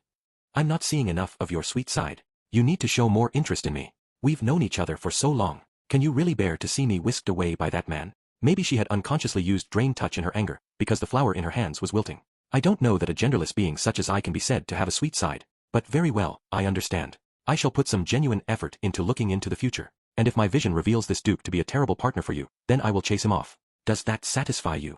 Seeing how annoyed Vanir looked, I realized that this might actually be perfect for Duke. Yeah, I thought his #1 obstacle would be that Vanir would resist a change of ownership at the shop, but he was on board with the idea. It was the sort of disinterested thinking characteristic of a demon, and it might have just made my biggest hurdle disappear. But wait, what if he turned his all-seeing vision on Duke and found some new problem? As I was debating whether to try to stop Vanir, His eyes began to glow with a strange light. Oh ho, I see, yes, I can see it. This man who so adores you has been hard at work in this town, gathering information about you.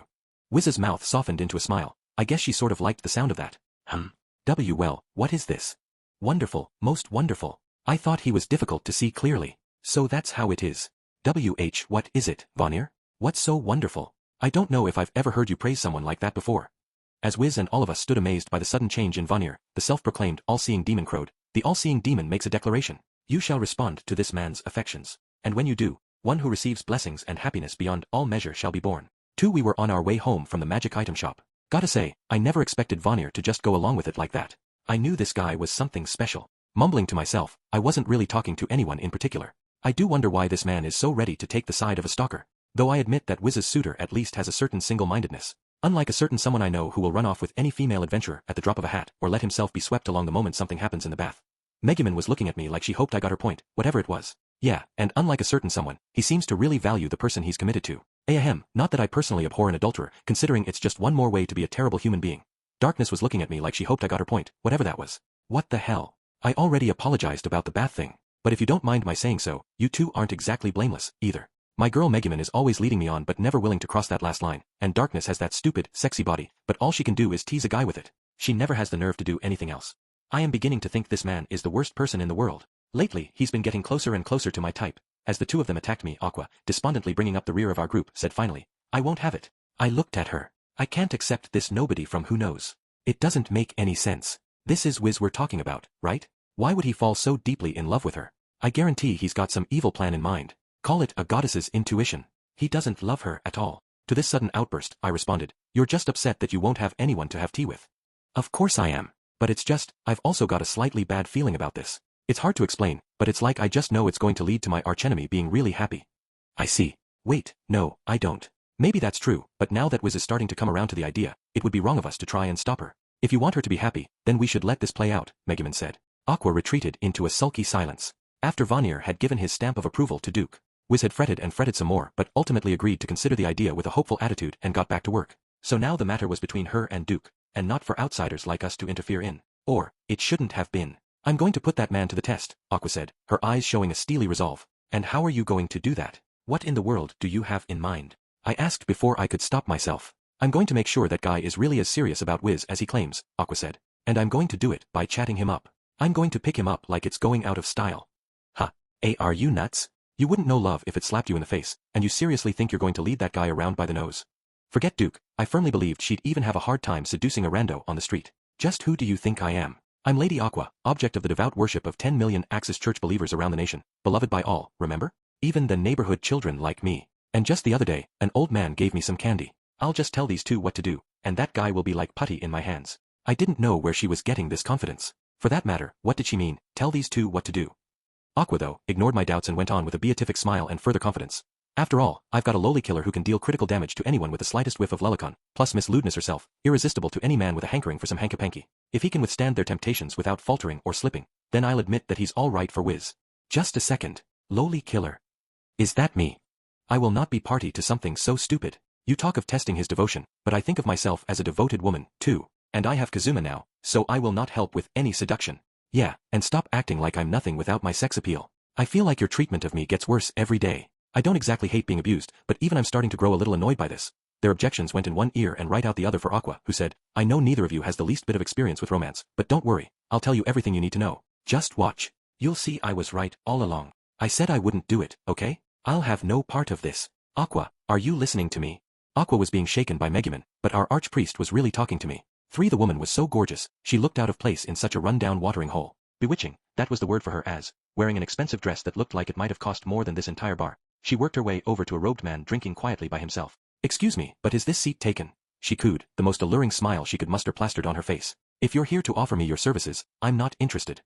You guessed it, the guy in the robe was Duke, and the woman talking to him was Darkness, acting on Aqua's instructions. Hey, Aqua, she went the whole 9 yards, makeup and everything, and then he turned her down, saying he wasn't looking for her services. Pfft. Shoo, Kazuma, don't laugh. He'll notice us. Pfft, hee hee. Maybe Darkness heard us, because she got visibly redder. Aqua and I were a short distance away, using my ambush skill to blend in, ready to provide emergency assistance on the off chance that Darkness's little charade actually worked. She was going to be our first attempt on Duke. And here she got so upset when I said it was impossible for her. She swore nobles had learned all the ways into a man's heart. Haha. I whispered. Listen, we don't have any choice. This is for Wiz. I thought she was pretty cool right up to the part where she said she would show us the aura of a true noblewoman. Darkness hadn't been eager to go along with this idea at first. She even tried to pin it on me, asking if I would really be alright with her chatting up another guy, but I just said I heard being cuckolded was all the rage these days, and I wouldn't mind trying it myself, which, for some reason, made her swear that she completely empathized with me and would do everything she could to help. I guess my answer was a lot more perverted than I'd realized. And what about Megumin, you ask? She ran off somewhere before Aqua could convince her to be part of the plan. Aqua and I were busy whispering at a safe distance from Duke and Darkness when Darkness seemed to remember why she was there. She took on a look of renewed resolve. She then gave Duke her most beguiling smile and giggled softly. Surely, you jest, sir. I assure you, I'm not selling anything. I'm the proprietor of a small shop here in town. My name is Lalati. Oh, hey, Darkness. Wow, what the heck are you doing wearing a nice dress in a seedy bar like this? This ain't the kind of place nobles usually come to, you know? But since you're here, oh daughter of the Dustiness family, treat me to a round. There he was, the blonde-haired punk who so often frequented this place. Come to think of it, I remembered running into him here the other day. Heavens, are you sure you don't have me confused with someone else? What are you talking about, Lalatina? It's me, Dust. We partied up together that one time, and we've done lots of other stuff, too. Don't tell me you forgot. Darkness turned away from Duke, who was listening to their conversation intently. Then she quietly but firmly shoved a small coin into the insistent punk's hand. She made a shooing motion. Dust didn't look entirely pleased, but he obliged and left. Darkness pasted on a smile again and said, those people who claim to know you are just everywhere, aren't they? What does a daughter of the Dustiness household want with me? This was bad. He was already figuring it out. Aqua and I moved so only Darkness could see us and gave her the signal to give up and go home. She saw us, but she only bit her lip and said, I see my joke has gone a little too far. Allow me to introduce myself properly. My name is Lalatina Ford Dustiness. I'm the daughter of the governor of this town, and an adventurer as well. I guess she decided to reveal her true identity as a noble and carry on with the game. She sat down beside Duke and smiled elegantly at the owner of the establishment. Bring the finest wine you have for my companion and me. I'm afraid a place as cheap as ours doesn't stock wine, Lady Dustiness. Stop that, Kazuma. Don't laugh. Darkness is a noblewoman. She doesn't know anything about cheap bars. It's not her fault. Then why are you trying so hard not to laugh? Stop it. You'll make me crack up. And it wasn't just us. Some of the other customers were chuckling, too. Darkness was blushing to the tips of her ears. Ahem, the most expensive thing on your menu, then. 1 barrel of ice-cold crimson beer, coming right up. Thank you very much. The owner offered Darkness and Duke mugs and set down a barrel. That woman was useless. It was completely obvious by now what she was trying to do. I must say I'm impressed. You can drink this much. Ahem. I just thought that in celebration of our meeting, I would treat this entire bar, Darkness said in a voice as loud as a mosquito. Satisfied by a highly amusing scene, we snuck out of the bar, which was one giant party by now, after Darkness, who had already fled into the night. I am never, ever doing something like that again. Curse that Duke, humiliating a noble like me. Darkness peeled off her white gloves and clenched them in her fist with anger. You self-destructed. That had nothing to do with Duke. Hee hee. Don't do that, Kazuma. Darkness went to all the trouble of getting dressed up, and Duke hardly even noticed her. You should feel bad for her, not laugh at her. There, Darkness, I thought you did a good job. Especially that part about celebrating your meeting, where you turned the whole thing into a party. If someone said something like that to me, I would definitely show them my best party tricks. Arf. Darkness finally just put her head in her hands, tears welling up in her eyes. But my temptations didn't move that man, and even knowing I was a noble didn't seem to influence him. I knew I was right. He is different from a certain someone who'll give in to any temptation. I'll have to rethink everything. She sounded so serious. Aqua put on a straight face for once and said, Kazuma, did you get an aura of nobility from her? Sorry to say, I didn't. I guess those are the special manslaying techniques that nobles learn, but did you see anything new? I replied, equally serious. Darkness smacked me with her glove. I'll kill you. She had finally snapped. Aqua and I made a break for it. Dumbass, you pushed her too far. Now she's really pissed. Wow, it was that last thing you said that set her off. Find a way to fix this. You're both at fault for pushing me to this point. It'll only be worse for you if you run. Take your punishment before we get back to the mansion. For when I returned early in the morning, I ran into Aqua working industriously in the garden. Look at you just sauntering up. You run away, eh? Darkness didn't get you, but she got me, and I've never had my bangs pulled so hard. Terrified of the enraged Darkness, I'd used my flea skill to escape and then spent the rest of the night outside. Never mind me. Isn't there something kind of weird growing in this garden? Oh, so you're just going to try to change the subject? I took the brunt of all of Darkness's anger for both of us, so the least you could do is be grateful. I ignored Aqua's nagging, crouching down by the little plot of dirt. Tiny, figurine-sized girls appeared to be popping out of the ground. Hey, hold on, you really are growing mandrakes. If one of those things starts screaming here in town, it'll be big trouble. I thought you said you were going to do mandrakes next year. The seeds were so cheap, I went ahead and bought them, but I never expected them to grow so fast. I wonder what these things are, though. Actually, their faces look oddly familiar. They do say plant-type monsters mature in a hurry. When she said that, the pieces fell into place. Damn it, these are leisure girls. Why the hell are you growing these? Jay, just a second. I only planted the seeds the guy sold me, alright. He gave me a big discount, and since he was so nice, I never suspected he was selling me monster seeds. What an idiot. That's why they were so cheap. He was foisting them off on you. It wasn't enough for you to buy a dragon egg that turned out to be a chicken egg, now you're growing deadly monsters in our front yard. I keep telling you, Emperor Zell is not a chick. But listen, what are we going to do about these things? I just know Darkness is going to fly off the handle if she finds out we're raising monsters. I guess we had been a little too loud. Morning, Kazuma. You have some nerve, casually sauntering in like that. I turned toward the voice and discovered Darkness, who now knew I was home, just putting on her sandals so she could come out into the yard. Kazuma, Darkness is headed this way. Do something about her. Personally, I don't much care if she finds out about your leisure girls and has them all destroyed. I was going to forget about the whole thing and run, but Aqua started beating me like a punching bag. You monster. You're a demon, Ene. Do these tiny, vulnerable lives mean nothing to you? Hey, spare some of that sweetness for the undead and the demons you're always purifying. Arg, damn it, here she comes. Aqua and I pointedly stood in front of the leisure girls so Darkness wouldn't see them. I'm sorry, Darkness. I pleaded. I was wrong. I went a little too far, teasing you yesterday. See, I'm apologizing. Please let me off the hook. That's right, Darkness, haven't we worried enough about yesterday? Look, I'll make you some delicious breakfast, so just go wait inside. Darkness looked suspiciously at both of us. She might have bought my abject apology, but Aqua's obsequious attitude must have raised a red flag. Only fair. Normally, Aqua would have been insisting on something like that. Darkness should be equally mad at me as she had been at Aqua last night. Darkness, now clearly smelling something fishy, glared at me. What did you do? Hey, don't look at me. You could count on one hand the number of times I've caused trouble. So Darkness stared at Aqua instead, who instinctively looked away from her. You know, now that I think about it, Aqua has always been a really bad liar. Out with it. What have you done this time? Why am I responsible for something that's everyone's collective fault? You need to stop assuming I'm always the bad guy. Aqua yelped while giving Darkness a little shove in the chest to keep her at arm's length. Hey, why are you so keen on getting me out of here? A little scuffle started as Darkness tried to stop Aqua from trying to stop her, and somehow, in the middle of it all, she got a look over Aqua's shoulder. Hey. It wasn't me. Aqua started by trying to deflect blame from herself, then immediately clung to the stone-faced Darkness. Aqua, are those leisure gur? No way, Darkness. These are just adorable little mandrakes that grew a little faster than I expected. I mean, I did buy mandrake seeds. I didn't know which was more dangerous, mandrakes or leisure girls, but Darkness didn't look happy at all. You thought you planted mandrakes. Hell, those are hardly different from leisure girls. Get out of the way, Aqua. The greatest mercy we can give them is to destroy them before they're conscious. Darkness rolled up her sleeves and advanced to uproot the leisure girls. Welp, I'd seen this one coming. We could hardly raise monsters right here in town, and this was the obvious outcome. I would even grant that Aqua probably didn't mean any harm, but like Darkness said, it would be best to deal with them in one fell swoop. Stop it, I already named them. I gave them good, strong mandrake names like Dead Scream and Bloody Mary. You idiot, those names only make it obvious that you know how dangerous mandrakes are. I yelled.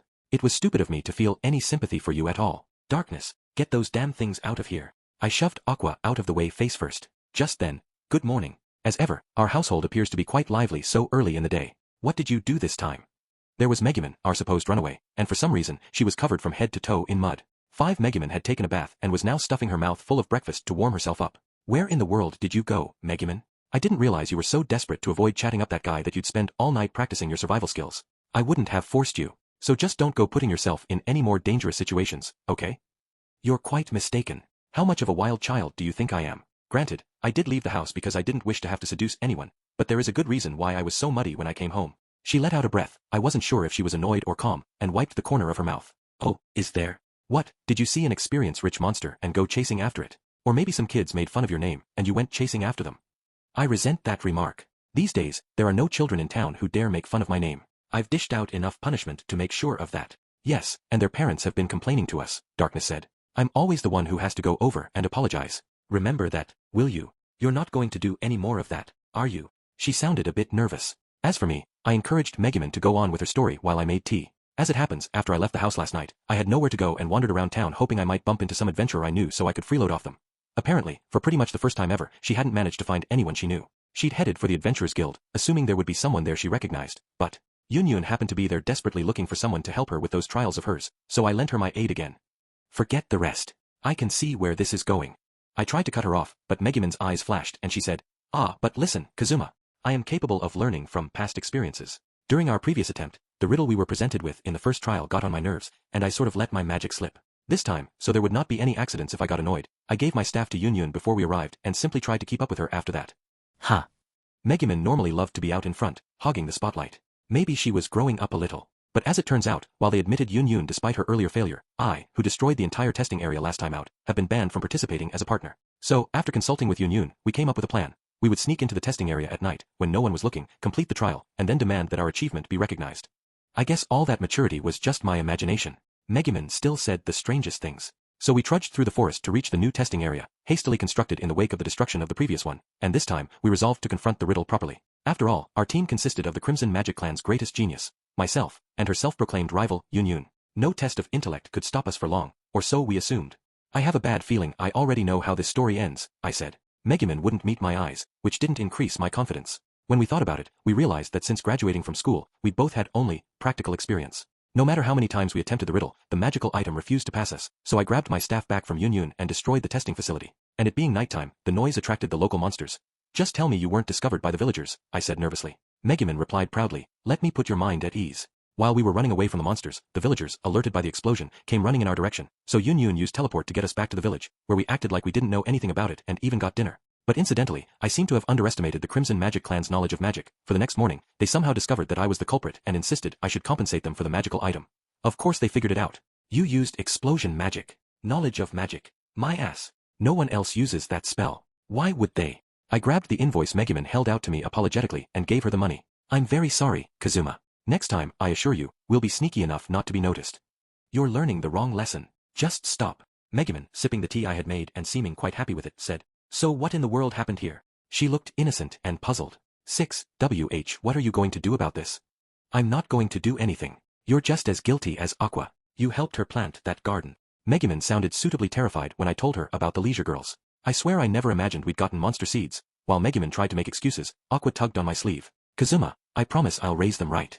All those other leisure girls have turned out evil because their environment was bad. But if you raise a pure-hearted creature with love, it'll grow up to be loyal and true. Yeah, great. Aqua, you have to listen to me. Leisure girls are monsters. They kill people every year. They're very dangerous and they raise them. Yeah, that's it. You've done it now, Aqua. You're actually acting smart today. I interrupted Darkness's umpteenth attempt to bring Aqua around. Yeah, this was a great idea. What is it, Kazuma? What wonderful thing have you thought of now? I always knew you were the guy to go to when there was trouble. Let me in on it, pretty please. She sounded thrilled. With a big smile on my face, I explained, okay, Aqua, listen up and listen good, got it? First, we raise these leisure girls out here in the yard. Get M to multiply. Now, you know the story, right? Leisure girls lure travelers to an easy death with their gift of gab. All that really means is they don't have any attacks, but they still give you all kinds of experience. So we raise them right here in our front yard, and we can just walk out and level up anytime we want. We just have to. Ugh, it was so stupid of me to think you could help me at all, you dumbin. Did you drop your human heart somewhere, Kazuma? I didn't know you could sink so low. Gee, that seemed harsh. Hold on. I've heard the Crimson Magic Clan has a method they use to level up where more powerful clan members immobilize a monster, and then a weaker person finishes it off. Farming, they call it. I admit, I thought it was kind of repellent when I heard about it the first time, but it's basically the same thing, right? You were the ones who were all gung-ho about going to level up earlier. Traditional Crimson Magic Clan farming involves risking grave danger against powerful opponents to immobilize the monster. It is nothing like your cheating excuse for leveling up. I have to admit, it sounds awfully efficient but also kind of unethical. Oh, I was losing my audience. Personally, I was able to countenance the idea because I knew that leisure girls were evil through and through from the moment they sprouted. Heck, these three ought to have had some lingering trauma in regard to leisure girls. Okay, let's just forget about my sweet little sproutlings for the time being and talk about how Darkness did her best seduction act last night and still got shot down. What happened there? Hey Aqua, I wish you would stop emphasizing that I got shot down, Darkness said gloomily, but Aqua was on a roll. Our head seductress, Darkness, had no effect on him, so now it's time to send in our next agent, Lolaman. If even that doesn't work, I'll have no choice but to admit that he's suitable for Wiz. I believe I have made my objection to this scheme abundantly apparent, and also I wish you would stop calling me Lolaman. If this is so important to you, Aqua, do it yourself. Aqua clapped her hands. You know, that's not such a bad idea. If he can resist someone as beautiful and elegant as me, it would prove his devotion. Okay, Darkness might have been a wash, but I'll definitely turn his head. Listen, not to sound immodest, but I don't think my womanly virtues are less than yours, Aqua. Hey, did you snort just now? Wait a second, Aqua, how low do I rank in your eyes? 7 that night. Back at the tavern for the zillionth time, we were scoping out a table near the wall. I still can't believe she's trying to seduce a guy. I mean geez, she's the worst at love out of any of us. Darkness nodded assiduously. But to be fair, Aqua is rather easy on the eyes, so you never know. Even if her actual character as a woman is, well, perhaps, but all of us including Aqua have been chatted up in other cities. Our poor reputation precedes us in this town and somewhat hampers us. But beautiful women and young ladies of our level should really have men knocking down their doors. Why, Kazuma, do you keep smirking at me like you have something to say? I ignored Megumin's little objection, using my ambush skill to help us remain inconspicuous. Then I activated my red lips ability so I could tell what Aqua and Duke said. As we watched, Aqua padded up to Duke. For this evening, she had traded in her classic feather mantle for something that looked more like what an average girl on the town would wear. I was trying to figure out what she was doing with her weird half-run, but from the way she kept swaying, I guess she thought she was being sexy. Hey, you handsome-ish man drinking over there. Looks like you have almost as much time on your hands as our NET at home, so could I have a minute? That didn't seem like a very nice way to talk to someone you just met, but at least Aqua had made first contact. I quickly conveyed the line to Megumin and Darkness. Duke looked annoyed until he saw Aqua and goggled. He looked like he was witnessing some strange creature, and I couldn't really blame him. Aqua mistook his reaction for something else, though I couldn't tell what, exactly, and gave him a big smile as she slid into the seat beside him. Goodness, are you that surprised to see a beautiful woman? Hee hee, what a charming boy you are. I happen to know something very interesting. Well, do you want to know, too? Maybe she thought she was acting like an experienced older woman. I guess this was what she thought a guy wanted. It was transparently a sales pitch though, and I couldn't believe she really thought this was going to work. But as I sounded out what Duke said next, I could hardly believe my ears. Oh, something interesting, Very well, then. I'll hear you out. Barkeep, get this woman a drink and put it on my tab. Was he insane? Hang on, why was this guy going along with whatever Aqua had turned herself into and whatever she thought she was offering? Oh, well, thank you very much. I have a NET at home who always wants me to treat him to everything, but I'm afraid he's not here today. Ooh, she was gonna get it when we got home. In fact, she seemed to have forgotten the rest of us were listening. When I related their conversation to the others, I heard a chattering sound. I looked over to see Darkness and Megumin, both gone pale and shivering. Why, you're kidding, Darkness said. Kazuma, you're kidding, right? He turned me down flat, but he buys her a drink. Am I really less appealing than Aqua? I always thought of Aqua as this innocent girl who never gave off the slightest hint of femininity, but he's practically dancing in the palm of her hand. Stay calm, Darkness. He's only bought her a drink so far. Aqua is quite accustomed to having people treat her to things. There is nothing unusual yet. I ignored the two suddenly shaken women. Aqua and Duke's conversation was getting good. So what is it you wanted to talk to me about? Hoo, you do get straight to the point. Alright, I'll tell you. I heard this from a friend of mine who lives in the neighborhood. If you poke a wild neroid in the butt with your finger, it goes my eek. An octave higher than normal. Bet you didn't know that, did you? Is that some kind of code for something? Or are you speaking a language I don't understand? Duke might have been listening seriously, but did I really have to convey this ridiculous conversation to the others? Kazuma, what are they saying? He looks exceedingly interested. Hey, Kazuma, is Aqua not only sexier than me but a better conversationalist, too? I'm not saying I look down on her, but I admit, I'm sort of shocked.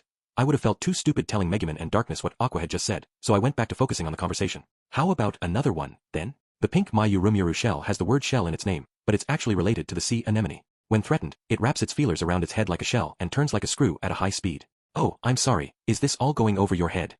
What the hell was a Mayurumuru shell? And why the hell would anyone care? For that matter, why was she saying something so ridiculous as if it was such a big deal? Was this how a goddess tried to pick up a guy? Sorry, I've never heard those words. In fact, I've hardly understood half of what you've been saying since I met you. And yet, I don't think you're trying to pull the wool over my eyes. I don't sense any evil intentions from you. See, when humans tell a lie, no matter how small, a dark aura emanates from them. But in that respect, you look completely pure. Oh, I never lie. You seem like a special one, though. An excellent judge of character, especially when it comes to women. I do have some faith in my judgment, if nothing else. It was like he had holes for eyes. I wanted to march right over to Duke and deliver this biting quip, but I also wondered what in the world was going on. Was Duke basing his judgments on what amounted to a deity's holy aura? This little twist must have left Aqua feeling better about herself, because she got back to the subject. I have to say, it's a real shame. Such a perceptive person, in love with a walking corpse. I've heard, you know, that you're in love with an undead. Don't be ridiculous. Me, love an undead. That's absurd. There's nothing I hate more than undead and demons. Huh? What's going on, Kazuma? What are they talking about? Why did you suddenly turn pale? Did that man say something unpardonable? Whoa, no, hang on, there has to be some mistake. Now, here's a man I can talk to. You are so right, undead and demons should all be destroyed. Demons are especially bad. The worst. Just the smell of one drives me up the wall.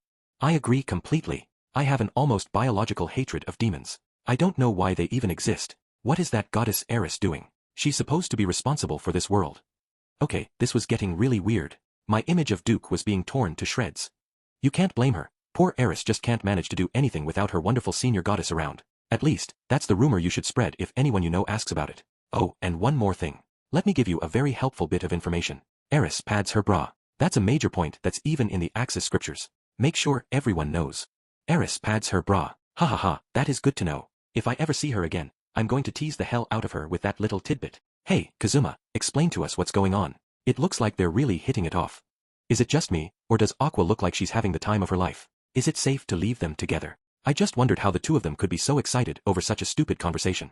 It's been a long time since I've gotten this excited talking about undead and demons. I'd love to treat you to another round, but unfortunately, I'm out of pocket change, Aqua said. Don't be silly, drinks are on me, of course. Now then, bottoms up. I could hardly believe it, Aqua getting along famously with a guy. Kazuma, the man just ordered a bunch of drinks for Aqua. This makes me look like a complete disaster.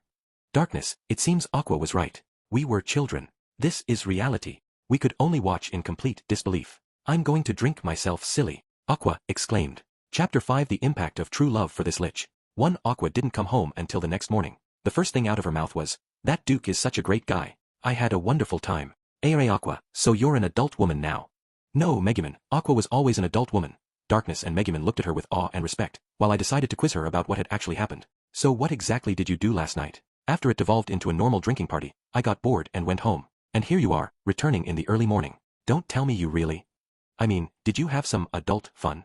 Why so shocked? I've always been an outstanding adult woman, haven't I? Of course I would enjoy some grown-up games from time to time. She didn't. We played a game where you shake some dice in a cup and bet on the roll. I lost every round, but it was fine. And then after that, we played some kind of card game I didn't really understand. I lost every round, but it was fine. She didn't. I didn't have any money on me though, so I paid off all my losses with my body. I couldn't contain myself. You didn't. Well, maybe body isn't quite the right word. Maybe head. Each time I lost, I gave Duke some interesting or useful information. WHY, Aqua counted on her fingers.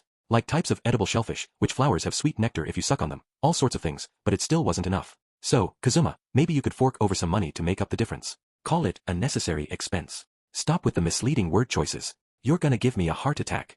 I handed Aqua a small pouch full of Eris coins, which she put away with a grin. That's purely to cover your losses, I said. If you think you're going to go just one more round or make back what you lost, don't. Now, just listen to me, Kazuma. Gambling goes in cycles. I've already lost and lost big. That means I can't lose anymore. So don't you worry about a thing. Alright, give the money back. I'll pay Duke myself. I went for the coin purse and ended up in a grappling match with Aqua. So, Aqua, what did you think of this Duke person? He hardly seems as loyal as we might have hoped. Good question. How do I put this? He does seem like a man who has a good eye for a real woman. He's a kid compared to someone like me, but I wonder if he might be a bit much for our poor, sweet little Wiz. Then again, he did claim to hate undead and demons, so maybe he's not such a bad guy deep down. Listen, I thought things went weird the moment he said he hated the undead. Are you sure about this? Aqua snorted through her nose. It's fine. Yes, Wiz is an undead, but she's so pure, she doesn't even smell bad, so it's really just a detail at this point.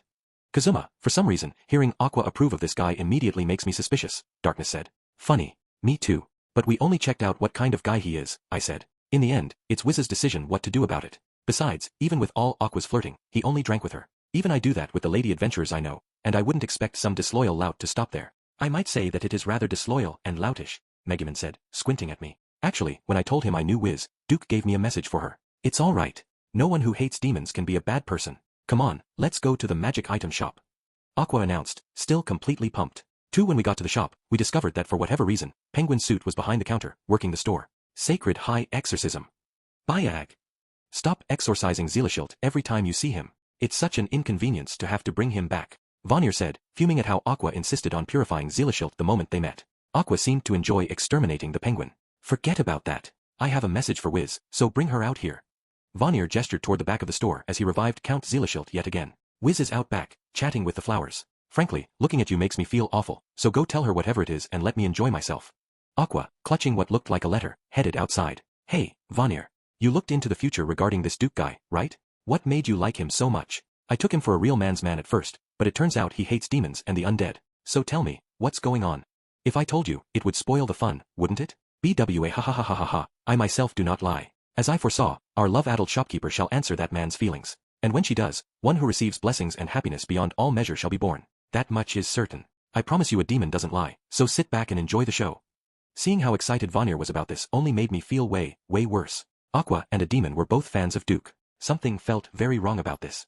Megumin watched with interest as Vanir reinflated the penguin's suit breath by breath. If I may ask, why was the penguin watching the store? Does he work here now? Not at all, but in fact, our shopkeeper, already quite useless enough, has reached new levels of futility. Thus, I asked the ever-courteous Zealishilt to watch the store, but, well, as you can see, he, too, is now quite useless. Megumin tilted her head, not understanding what Vanir meant. Come to think of it, she said, I haven't yet properly introduced myself to you. My name is Megumin, foremost magic user in all of Axel and master of explosion. Take care that Aqua doesn't purify you so many times that there's nothing left in your suit.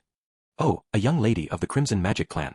I'm Zelashilt. You might see me around the store now and again. I look forward to doing business with you. The suit shook hands, or flippers, I guess, with Megumin, who looked a bit weirded out. I'm Megumin. If you must refer to me, please do not address me as a young lady of the Crimson Magic Clan. Use my name properly. Or do you have some comment to offer about my awesome name? And no, not at all. Names are especially important to us demons, and we only call others by their names when we have acknowledged them as worthy. Megumin, who always had been sensitive about her name, leaned in close to the suit. But you call Darkness, Lady Dustiness, her proper name, do you not? Oh, that, well, Lady Dustiness is to be recognized as a widely esteemed noble.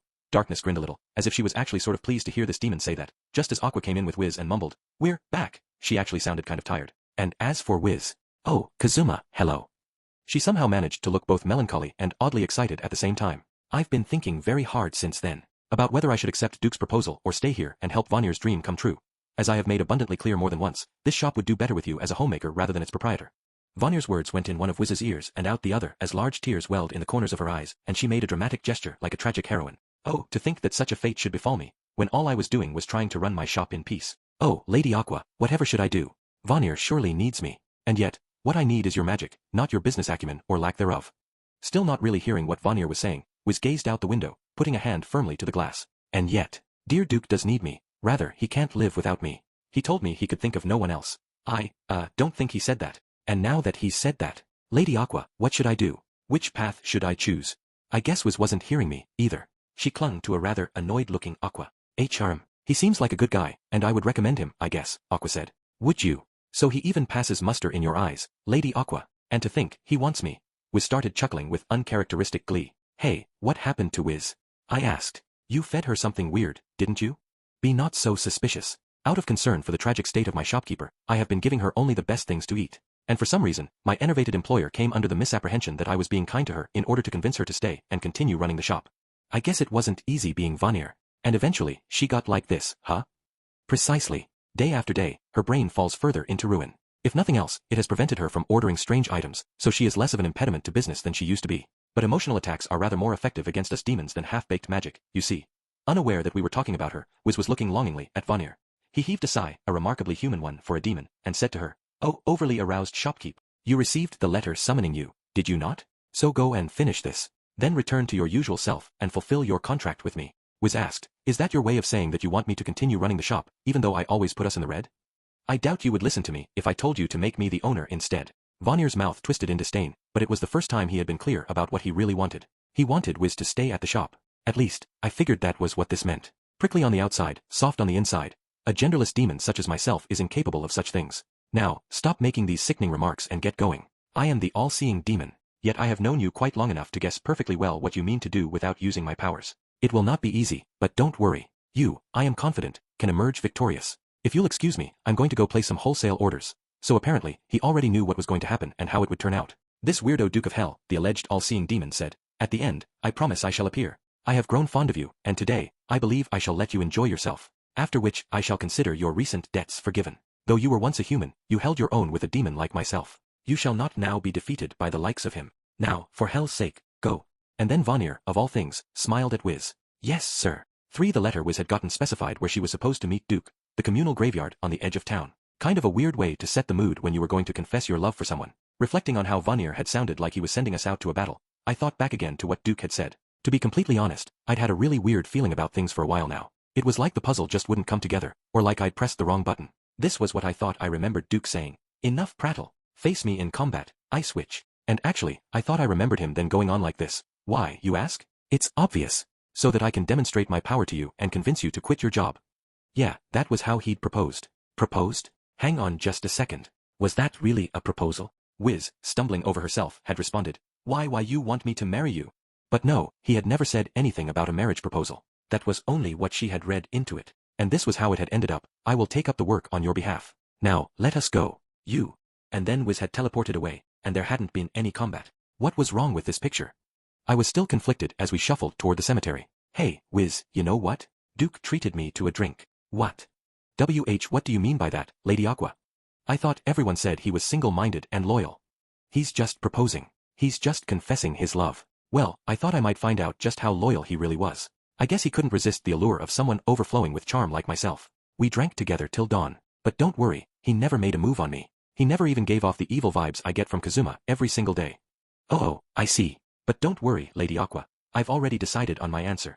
Vonier's attitude bugged me, too. Here's what he had said. You shall respond to this man's affections. And when you do, one who receives blessings and happiness beyond all measure shall be born. You might normally assume that meant Wiz and Duke would be happy together, right? But since when had a demon like him ever actively tried to make others happy? Oh yeah. To be fair, he succumbed to my charms, but he didn't even blink when Darkness the Oversexed tried to make a move on him. So he gets some loyalty points there. Oh, is that right? Aqua, quit dragging me into this. As I went along, lost in thought, Megumin tapped me on the back. What in the world is the matter? You seem to have been in your own head ever since we left the shop. It's just, I've got the worst feeling about this whole thing. I hope it's only my imagination, but I worry we're in for a bloodbath. Megumin giggled like I was overthinking the whole thing. It's quite alright. I do not know how strong this Duke character is, but we've defeated every opponent we have encountered, as you know. And besides, today we have Wiz, an unfairly powerful lich, with us. And what's more, she smiled in an effort to relieve my anxiety. We have not yet met the opponent I cannot blow away with my explosion. You will be safe, Kazuma. Have no fear. Why yeah, thanks. It was nice of her to say, but my personal safety wasn't exactly what I was worried about. For so there we were in the communal graveyard just outside Axel. Come to think of it, this was where we'd first met Wiz. I guess that gave it a mood, sort of. Nah.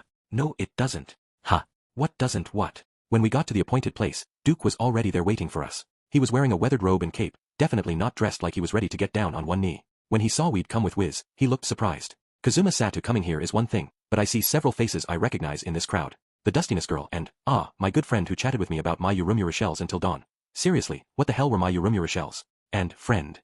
When the hell had he and Aqua gotten so close? Duke gave Aqua a genuinely affectionate look, but then he snapped back to himself and turned to Wiz. Unlike Duke in his robe, Wiz was in the same fancy dress she'd worn the other day. Not that it behooves me to ask this, but are you sure you want to do this in that getup? I'm embarrassed to say, I'm not used to being in this sort of situation, but this is my battle dress, Wiz said, and she did sound a bit ashamed of herself. Duke simply nodded. Pardon me, then. I thought perhaps you were mocking me. And not at all. You're the first person I've ever dressed this way for. I'm sorry, I'm not used to wearing it. Wiz's shoulders slumped, and she sort of shrank down, producing an instant of surprise on Duke's face. I see. Any adventurer who makes a name for themselves is likely to have their catcallers, but you, the name you made was too great. The average adventurer would quail before the mention of the Ice Witch. Why you're right. You're so right. Everyone's so afraid of me. But I'm not really that bad. Wiz almost had tears in her eyes. Duke drew back. Oh ho. I see. I'm not entirely sure what you're saying, but it sounds like you've had it rough yourself. Duke may not have understood, but I thought I did. According to Vanier, Wiz had been a little too famous as an adventurer, and it scared people off from trying to get together with her. Then Duke composed himself, giving Wiz an unlikely smile. Let us get down to it, then. We need no more words between us. Or do you mean to flee again? Wiz, who normally seemed grown up but a little twitchy, said, I won't run away. This time, I'm going to tell you how I feel, Duke. Ah. Now Wiz crossed her arms in front of her, looking straight at Duke as she said, I'm not going to quit my work. I won't budge on this point. A shy look came over her. I have an agreement with a strange but long-standing friend of mine whom I refuse to abandon. She sounded so certain, so unshakable. Duke smiled, ready for battle, and stared straight at Wiz. You who were once called the Ice Witch, who led the supreme adventuring party. You, who have descended to the state of undeath yet still pursue the quintessence of the magical path. My name is Duke. I, like you, shall someday master the ways of magic. O Lich, Queen of the Undead, I challenge you to combat. He was shouting now. 5. Inferno. Freeze gust. In an open space near the communal graveyard, a massive wall of flame met a whirlwind of mist and ice. Duke's fire magic slammed into Wiz's ice magic, and believe me, it wasn't good for the landscaping. Parts of the immediate area were covered in frost, while others were on fire. Holy crap, this was an intense magical battle. Yo, Aqua, I can't tell you how moved I am by this. This is what I've wanted all along. This is fantasy. Not flying vegetables or anchovies growing in the ground or sexy monsters who lure people into traps. Real, actual magic. That's what you're supposed to find in a fantasy world. Just a moment, Kazuma. When you say it like that, it would seem to imply that explosion magic is not real magic. You see a spell far more incredible than these puny sparks every single day. There was Megumin, raining on my parade. I don't care if it can take out every enemy in a single blast. One-hit kills aren't the kind of magical battle I'm after. It doesn't feel like a real magic showdown. It's completely unbalanced. It's just a gamble where you try to be the first one to land a hit. Excuse me. Megumin was just about to fly off the handle, but I didn't care about that right now. The fantasy battle I'd always wanted was unfolding right before my eyes, and I wasn't going to miss a second of it. Grr, I knew this wouldn't be easy. Ice Witch. Crimson Laser. Crystal Prison. Duke, wait. Please, we can talk about this. The red beam Duke shot was intercepted by a ball of ice that appeared in front of Wiz, the light scattering everywhere. I'd had a chance to see all kinds of advanced magic when I was at Crimson Magic Village, but there was something special about witnessing two accomplished mages really going at it. I was just marveling at how it was like something right out of an anime when I heard a familiar incantation beside me, and I jumped to stop Megumin. What the hell is wrong with you? Why can't you just stand still and watch this wonderful moment? Because you insist on showing more interest in those ridiculous tricks than in explosion, Kazuma. When I see your eyes sparkle like that at the spells of other wizards, it makes something very deep in my chest ache. I didn't even feel this way when I thought you were going to give in to darkness's temptations. That's what you get jealous over. This battle is between the two of them. Stay out of it. She probably thought she could butt in and reap the juicy rewards with explosion. Megumin's eyes were alight, but I managed to grab her before she could finish her incantation and wrestled her to the ground, ignoring her struggling. Duke and Wiz darted here and there, shielding themselves behind trees and launching their magic at each other. This was more than just them trading blows. Why won't you attack me like you mean it? Are you making fun of me? Lava swamp. Freeze. Fire resist. Ow wow, that's hot. I don't want to destroy you any more than I want to quit my job. Liches are very good at resisting magic. I'll endure anything you can throw at me until you have no choice but to give up. The rocks around Wiz's feet had turned into a molten swamp. She chilled it with freeze, then used another spell to heighten her resistance to fire and help her escape. Duke was chanting spells as fast as he could form the words, but Wiz was a better strategic user of her magic. Hey, Kazuma, as a crusader, I'm not sure I can just stand by and watch this. Wiz really doesn't seem to want to be part of this battle. Maybe I should. Bind. Just shut up and watch. Anyway, I'm on to you. You probably want to jump into the middle of an advanced magic duel in the hopes of getting hit by a powerful spell. HRK. To be bound in the middle of a situation like this. You always know how to get me going. I used Bind to stop darkness from putting the brakes on my battle, then shouted to Wiz. Wiz, I think it's time to get serious. It would be unfair to Duke if you didn't. Plus, I want to see an even crazier battle. What are you talking about? What's wrong with you? Aqua demanded. We should be helping Wiz, not screwing around with Megumin and darkness.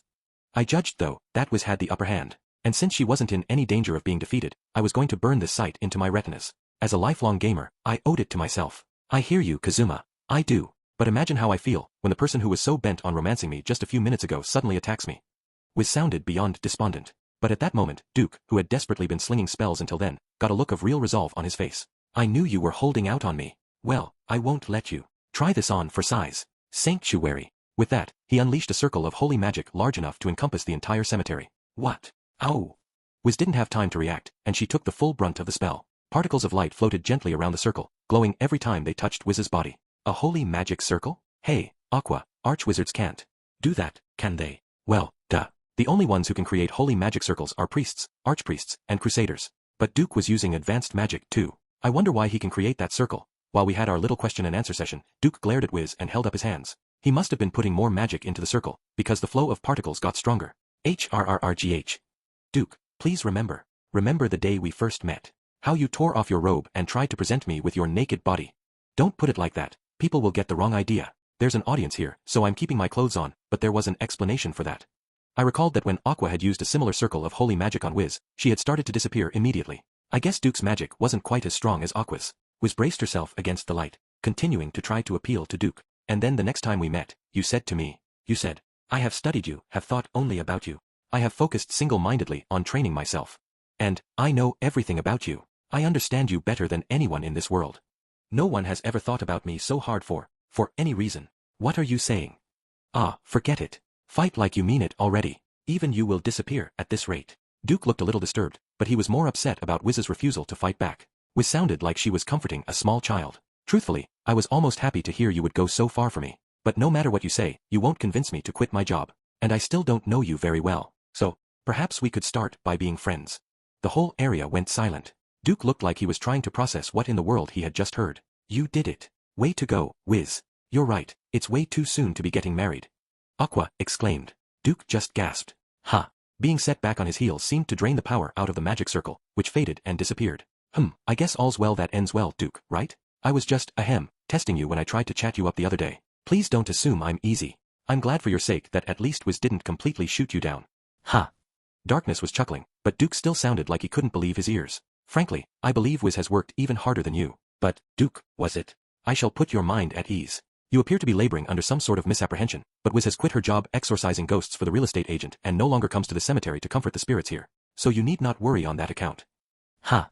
Megumin sort of smiled, but Duke just looked like he didn't know what the hell we were talking about. You keep talking about friends and marriage and concerns, but what in the world do you mean, he said. I swear I don't have the foggiest idea what you're saying. He did seem completely flummoxed, his face the picture of confusion and doubt. What are we talking about? What are you talking about? I think Wiz is being pretty clear. She's telling you she can't just drop everything, quit her job, and marry you, but that she's happy to start by being friends. Lucky you. I guess you sort of got shot down, but there's still hope. Duke seemed to take a second to process what Aqua was telling him, but then he started to tremble. Are you all complete imbeciles? Why in the world would I even contemplate marriage to a lich, an undead? It makes no sense. And friends. That's the worst joke I've ever heard. What? Wiz cried, shocked, while Aqua and the others went visibly pale. Hey now, just because she didn't say yes is no reason to get all mean. This is on you for trying to rush her. I mean, who in their right mind would want to jump straight into marriage? Just accept being friends like a good boy. As I said, why would you assume I have any affection at all for this woman? Is there something wrong with you? This is only the third time I've ever even seen her, do you realize that? Duke's eyes were bloodshot. Megumin gave a snorting laugh. Says Wiz's stalker. Says the man who demanded she quit the magic item shop and enter his household in marriage. Ha! Duke looked at the sky as if trying to make sense of this. Then he put his hands over his face. The work I referred to was her position as a general of the Demon King. Ha!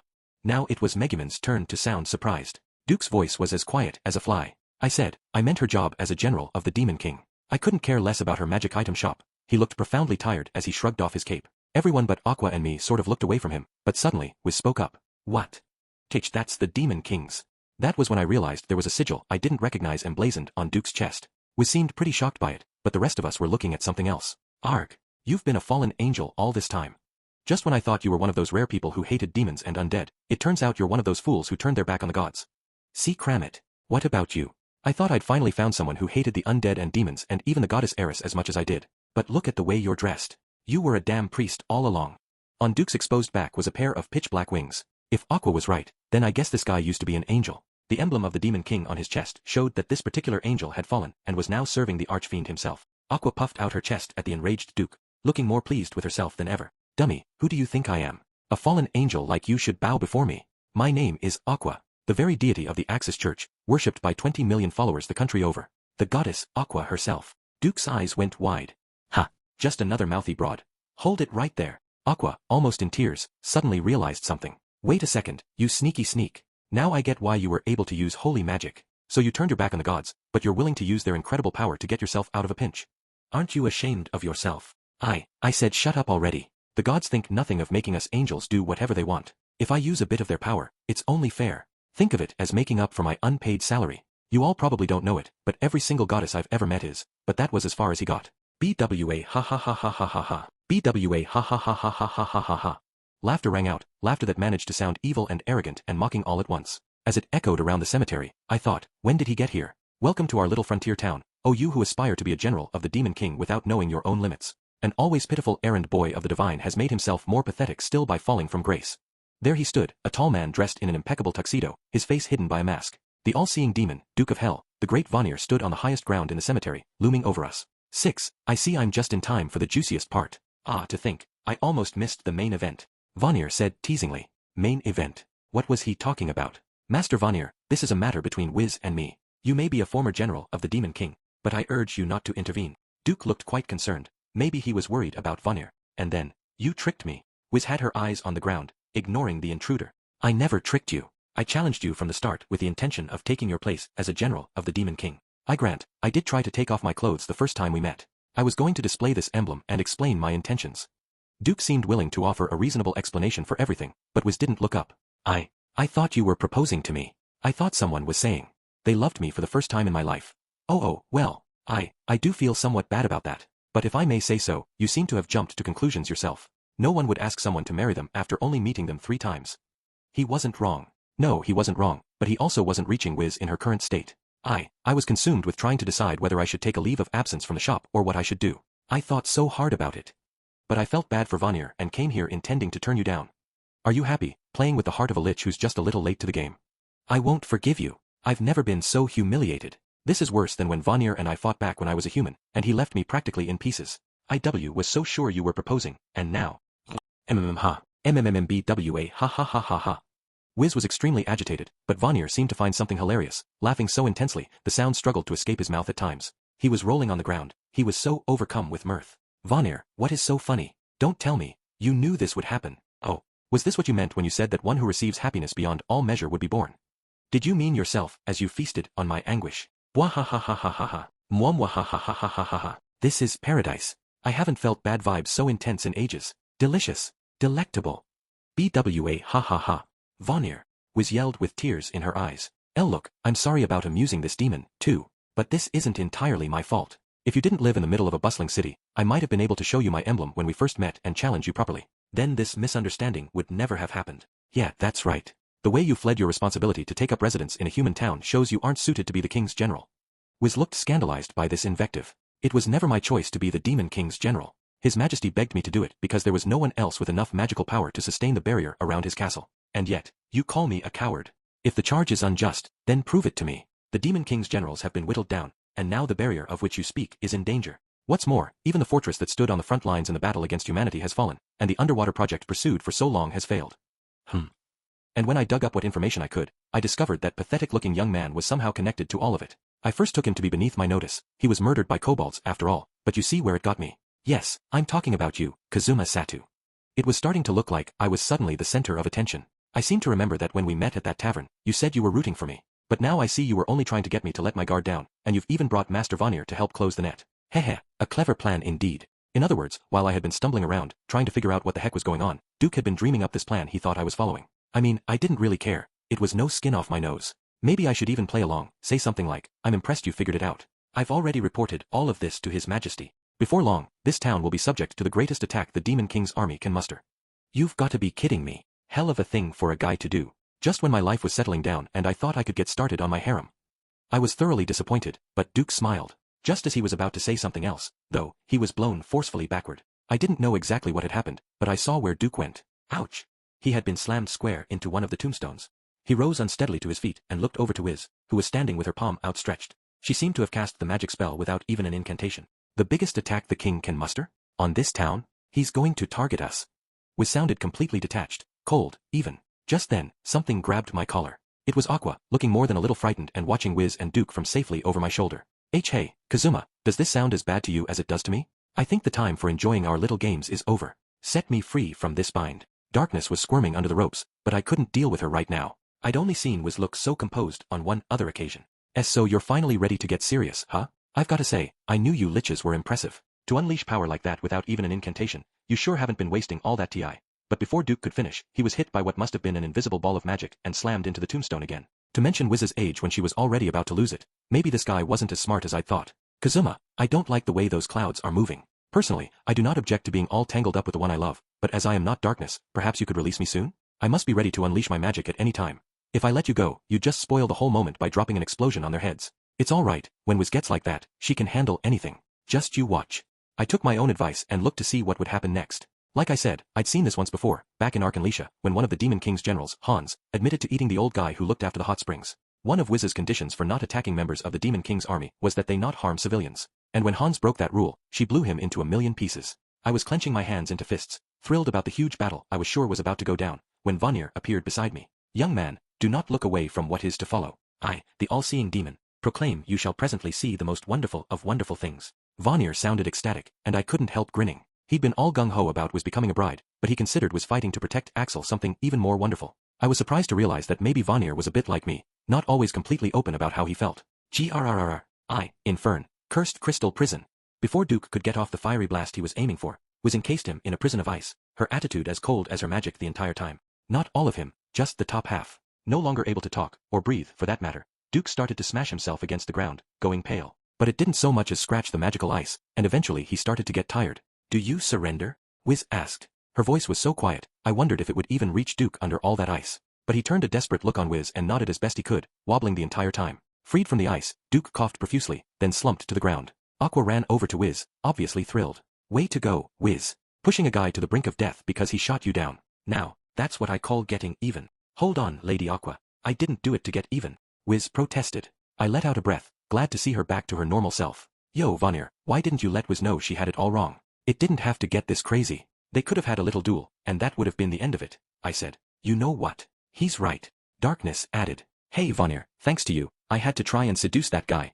Vanir, though, looked perfectly amused by our complaints. As if I care. All things I do for the indulgence of my own appetites. Yes, I would say if you, oh young man who has it in his head that he's going to have a harem now that a couple of young ladies like him, were to one day be run out on because you had exhausted their affections, I would consider that the utmost delicacy. Hey, quit it. Seriously, I mean it. I'll buy something the next time I'm in the shop, so just My voice was barely audible. Vanir cackled. What's more, this situation is not quite resolved. Ha! That made me look over at Duke. Hey, what the hell is he doing? I exclaimed, unable to believe what I was seeing. While we had been having that ridiculous conversation, Duke had constructed a hasty magic circle and for some reason was driving a black knife into his own chest. And he's done it. Behold, young man. He pretended to surrender to buy himself the leeway to enact one of magic's most secret rituals and become a lich himself. MWA ha ha ha ha. To think that the lust for power would lead him to become one of the undead he himself hated and mocked so recently. BWA ha ha ha ha ha. This is the highest form of comedy. Great. We're in the middle of a crisis, and he's having the time of his life. Duke already seemed to be giving Wiz a run for her money before he became a lich. And now, you shouldn't have let your guard down, Wiz. Nga. Behold this burgeoning magical power. Ah, I feel it spreading through my body from the stab of the dark knife. I can feel it sucking the life from my cells, transforming them into flesh imperishable. Fallen though I may have been, I was still an angel, and I hoped against hope I would not have to do this. But so be it. Let us two immortals begin our endless war. He had become the most powerful undead around. Sacred turn undead. Gyaga. And there it was. The instant Duke completed the transformation to lichdom, the totally oblivious Aqua blew him away with purification magic. Duke screamed and started to grow transparent. Wiz approached him calmly, clearly sad for him, and offered her hand. WH, what's happening? I'm supposed to be a lich, the most powerful of the undead. I can't believe this has happened to you, and after you only just met me. At the very least, I want to help you move on to the next life as painlessly as possible. Drain touch. The magic started to drain out of Duke from right where Wiz was touching him, and he grew even more transparent. Stop that. Stop that right now. No, this is a misunderstanding. You've got it all wrong, I tell you.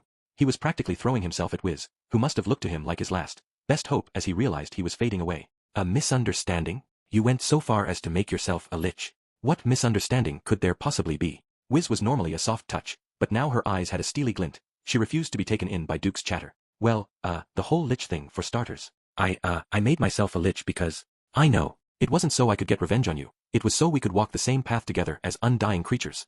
He had obviously come up with that on the spot in hopes of appealing to the soft-hearted Wiz. Gee gracious. No, you won't fool me so easily, not even with such sweet nothings. Actually, it looked like he had a pretty good chance. Even Duke seemed surprised by how well his performance was going, but then he snapped back to himself. I am not trying to fool you, I swear. My battle with you has opened my eyes to true love. I mean, of course I won't propose marriage right away or anything, that would be silly. I just wish we could start out by being friends, just like you said.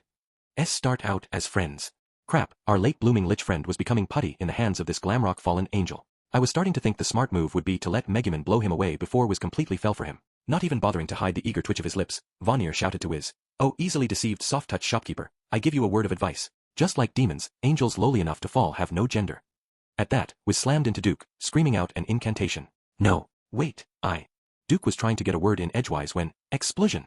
As Vanir exploded with hilarity, rolling around and laughing so hard that he could barely breathe, Wiz dropped an explosion right on Duke's head. Epilogue. It was a rare sight. The door of Wiz's magical item shop had a sign on it saying closed. Wow, it's awful. It's just too much. Inside, Wiz was bawling her eyes out, while beside her, Vanir was still trying desperately not to laugh. Come to think of it, I'd never seen Vanir as happy as he had been lately. I guess he was really enjoying the daily influx of bad vibes. Hey, Wiz, come on. Here, I brought you some vegetables from our garden, so chin up, okay? Don't worry, you're a good person deep down. I'm sure you'll find the one for you someday. That got Wiz to look up from where she was splayed out across the counter, at least for a moment. Sniff, sniff. Lady Aqua, you mean it. Right now I feel like I'm just walking in place. Well, that's fine. I mean, you're immortal. So you don't have to settle because you're afraid of growing old. That's terrific for you, isn't it? I thought that sounded like pretty cold comfort, but Wiz's face brightened. Why yes, you're right. I don't age. I don't have to worry, and I don't have to compromise. You do not grow old physically, true enough, but for bureaucratic purposes, your age does continue to increase. Listen, you weirdo demon, you didn't have to say that. I yelled. You'll make Wiz cry again.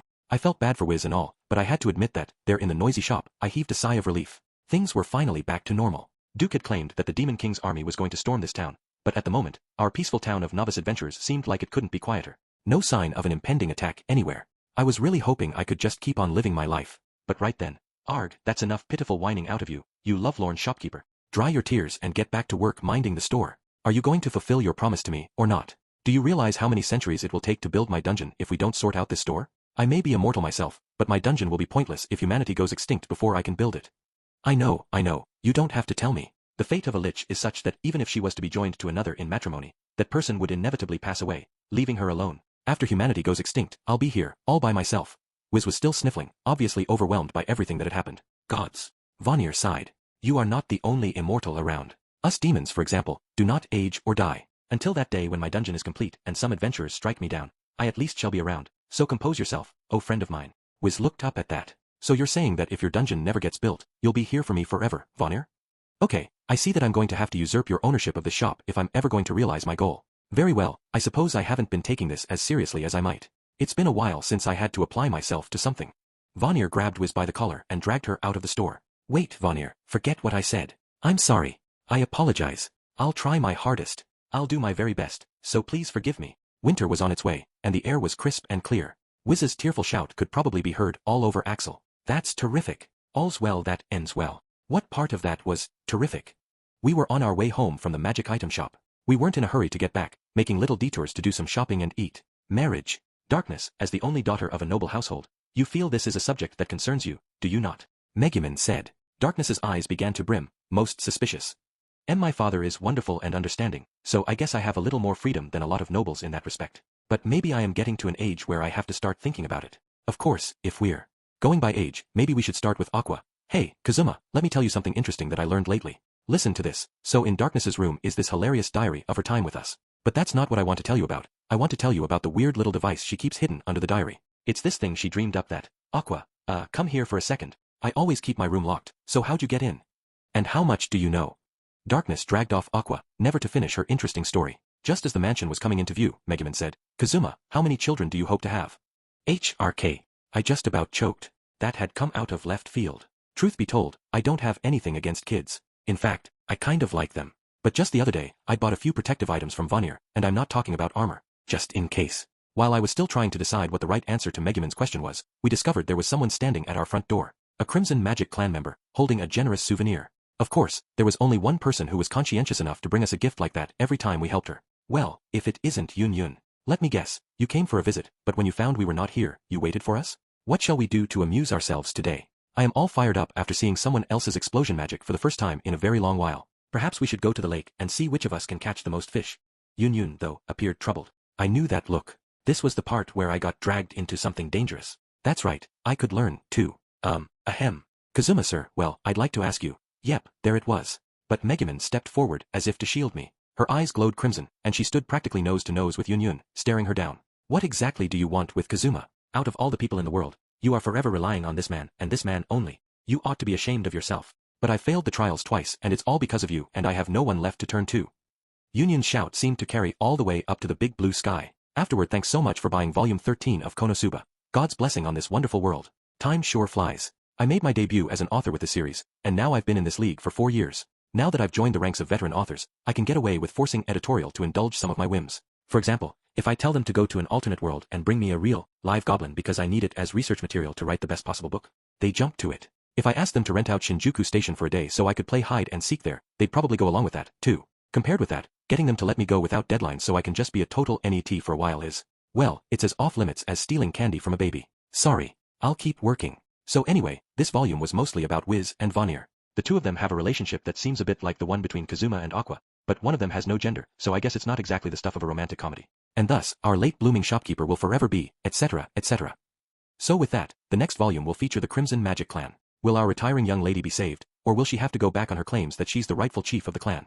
Be sure to pick up the next book and find out. Oh yeah, and I've got a new series out called Combatants Will Be Dispatched. It's about these combatants, low-level goons in an evil organization that wants to take over the world, and how they're dispatched to other planets to find new places to invade. These surgically augmented combatants battle the Demon King with modern weaponry, so I guess it's a fantasy thing. If that sounds interesting to you, I hope you'll pick it up. And with that, I think this volume represents my high watermark in terms of causing problems for everybody, but it still somehow got out the door. It's completely thanks to all my helpers and collaborators, starting with Kuron Mishima-sensei. I'm so grateful to everyone involved for making sure this book reached you, my readers. And as ever, my deepest gratitude goes to all of you for reading this book. Natsume, Akatsuki.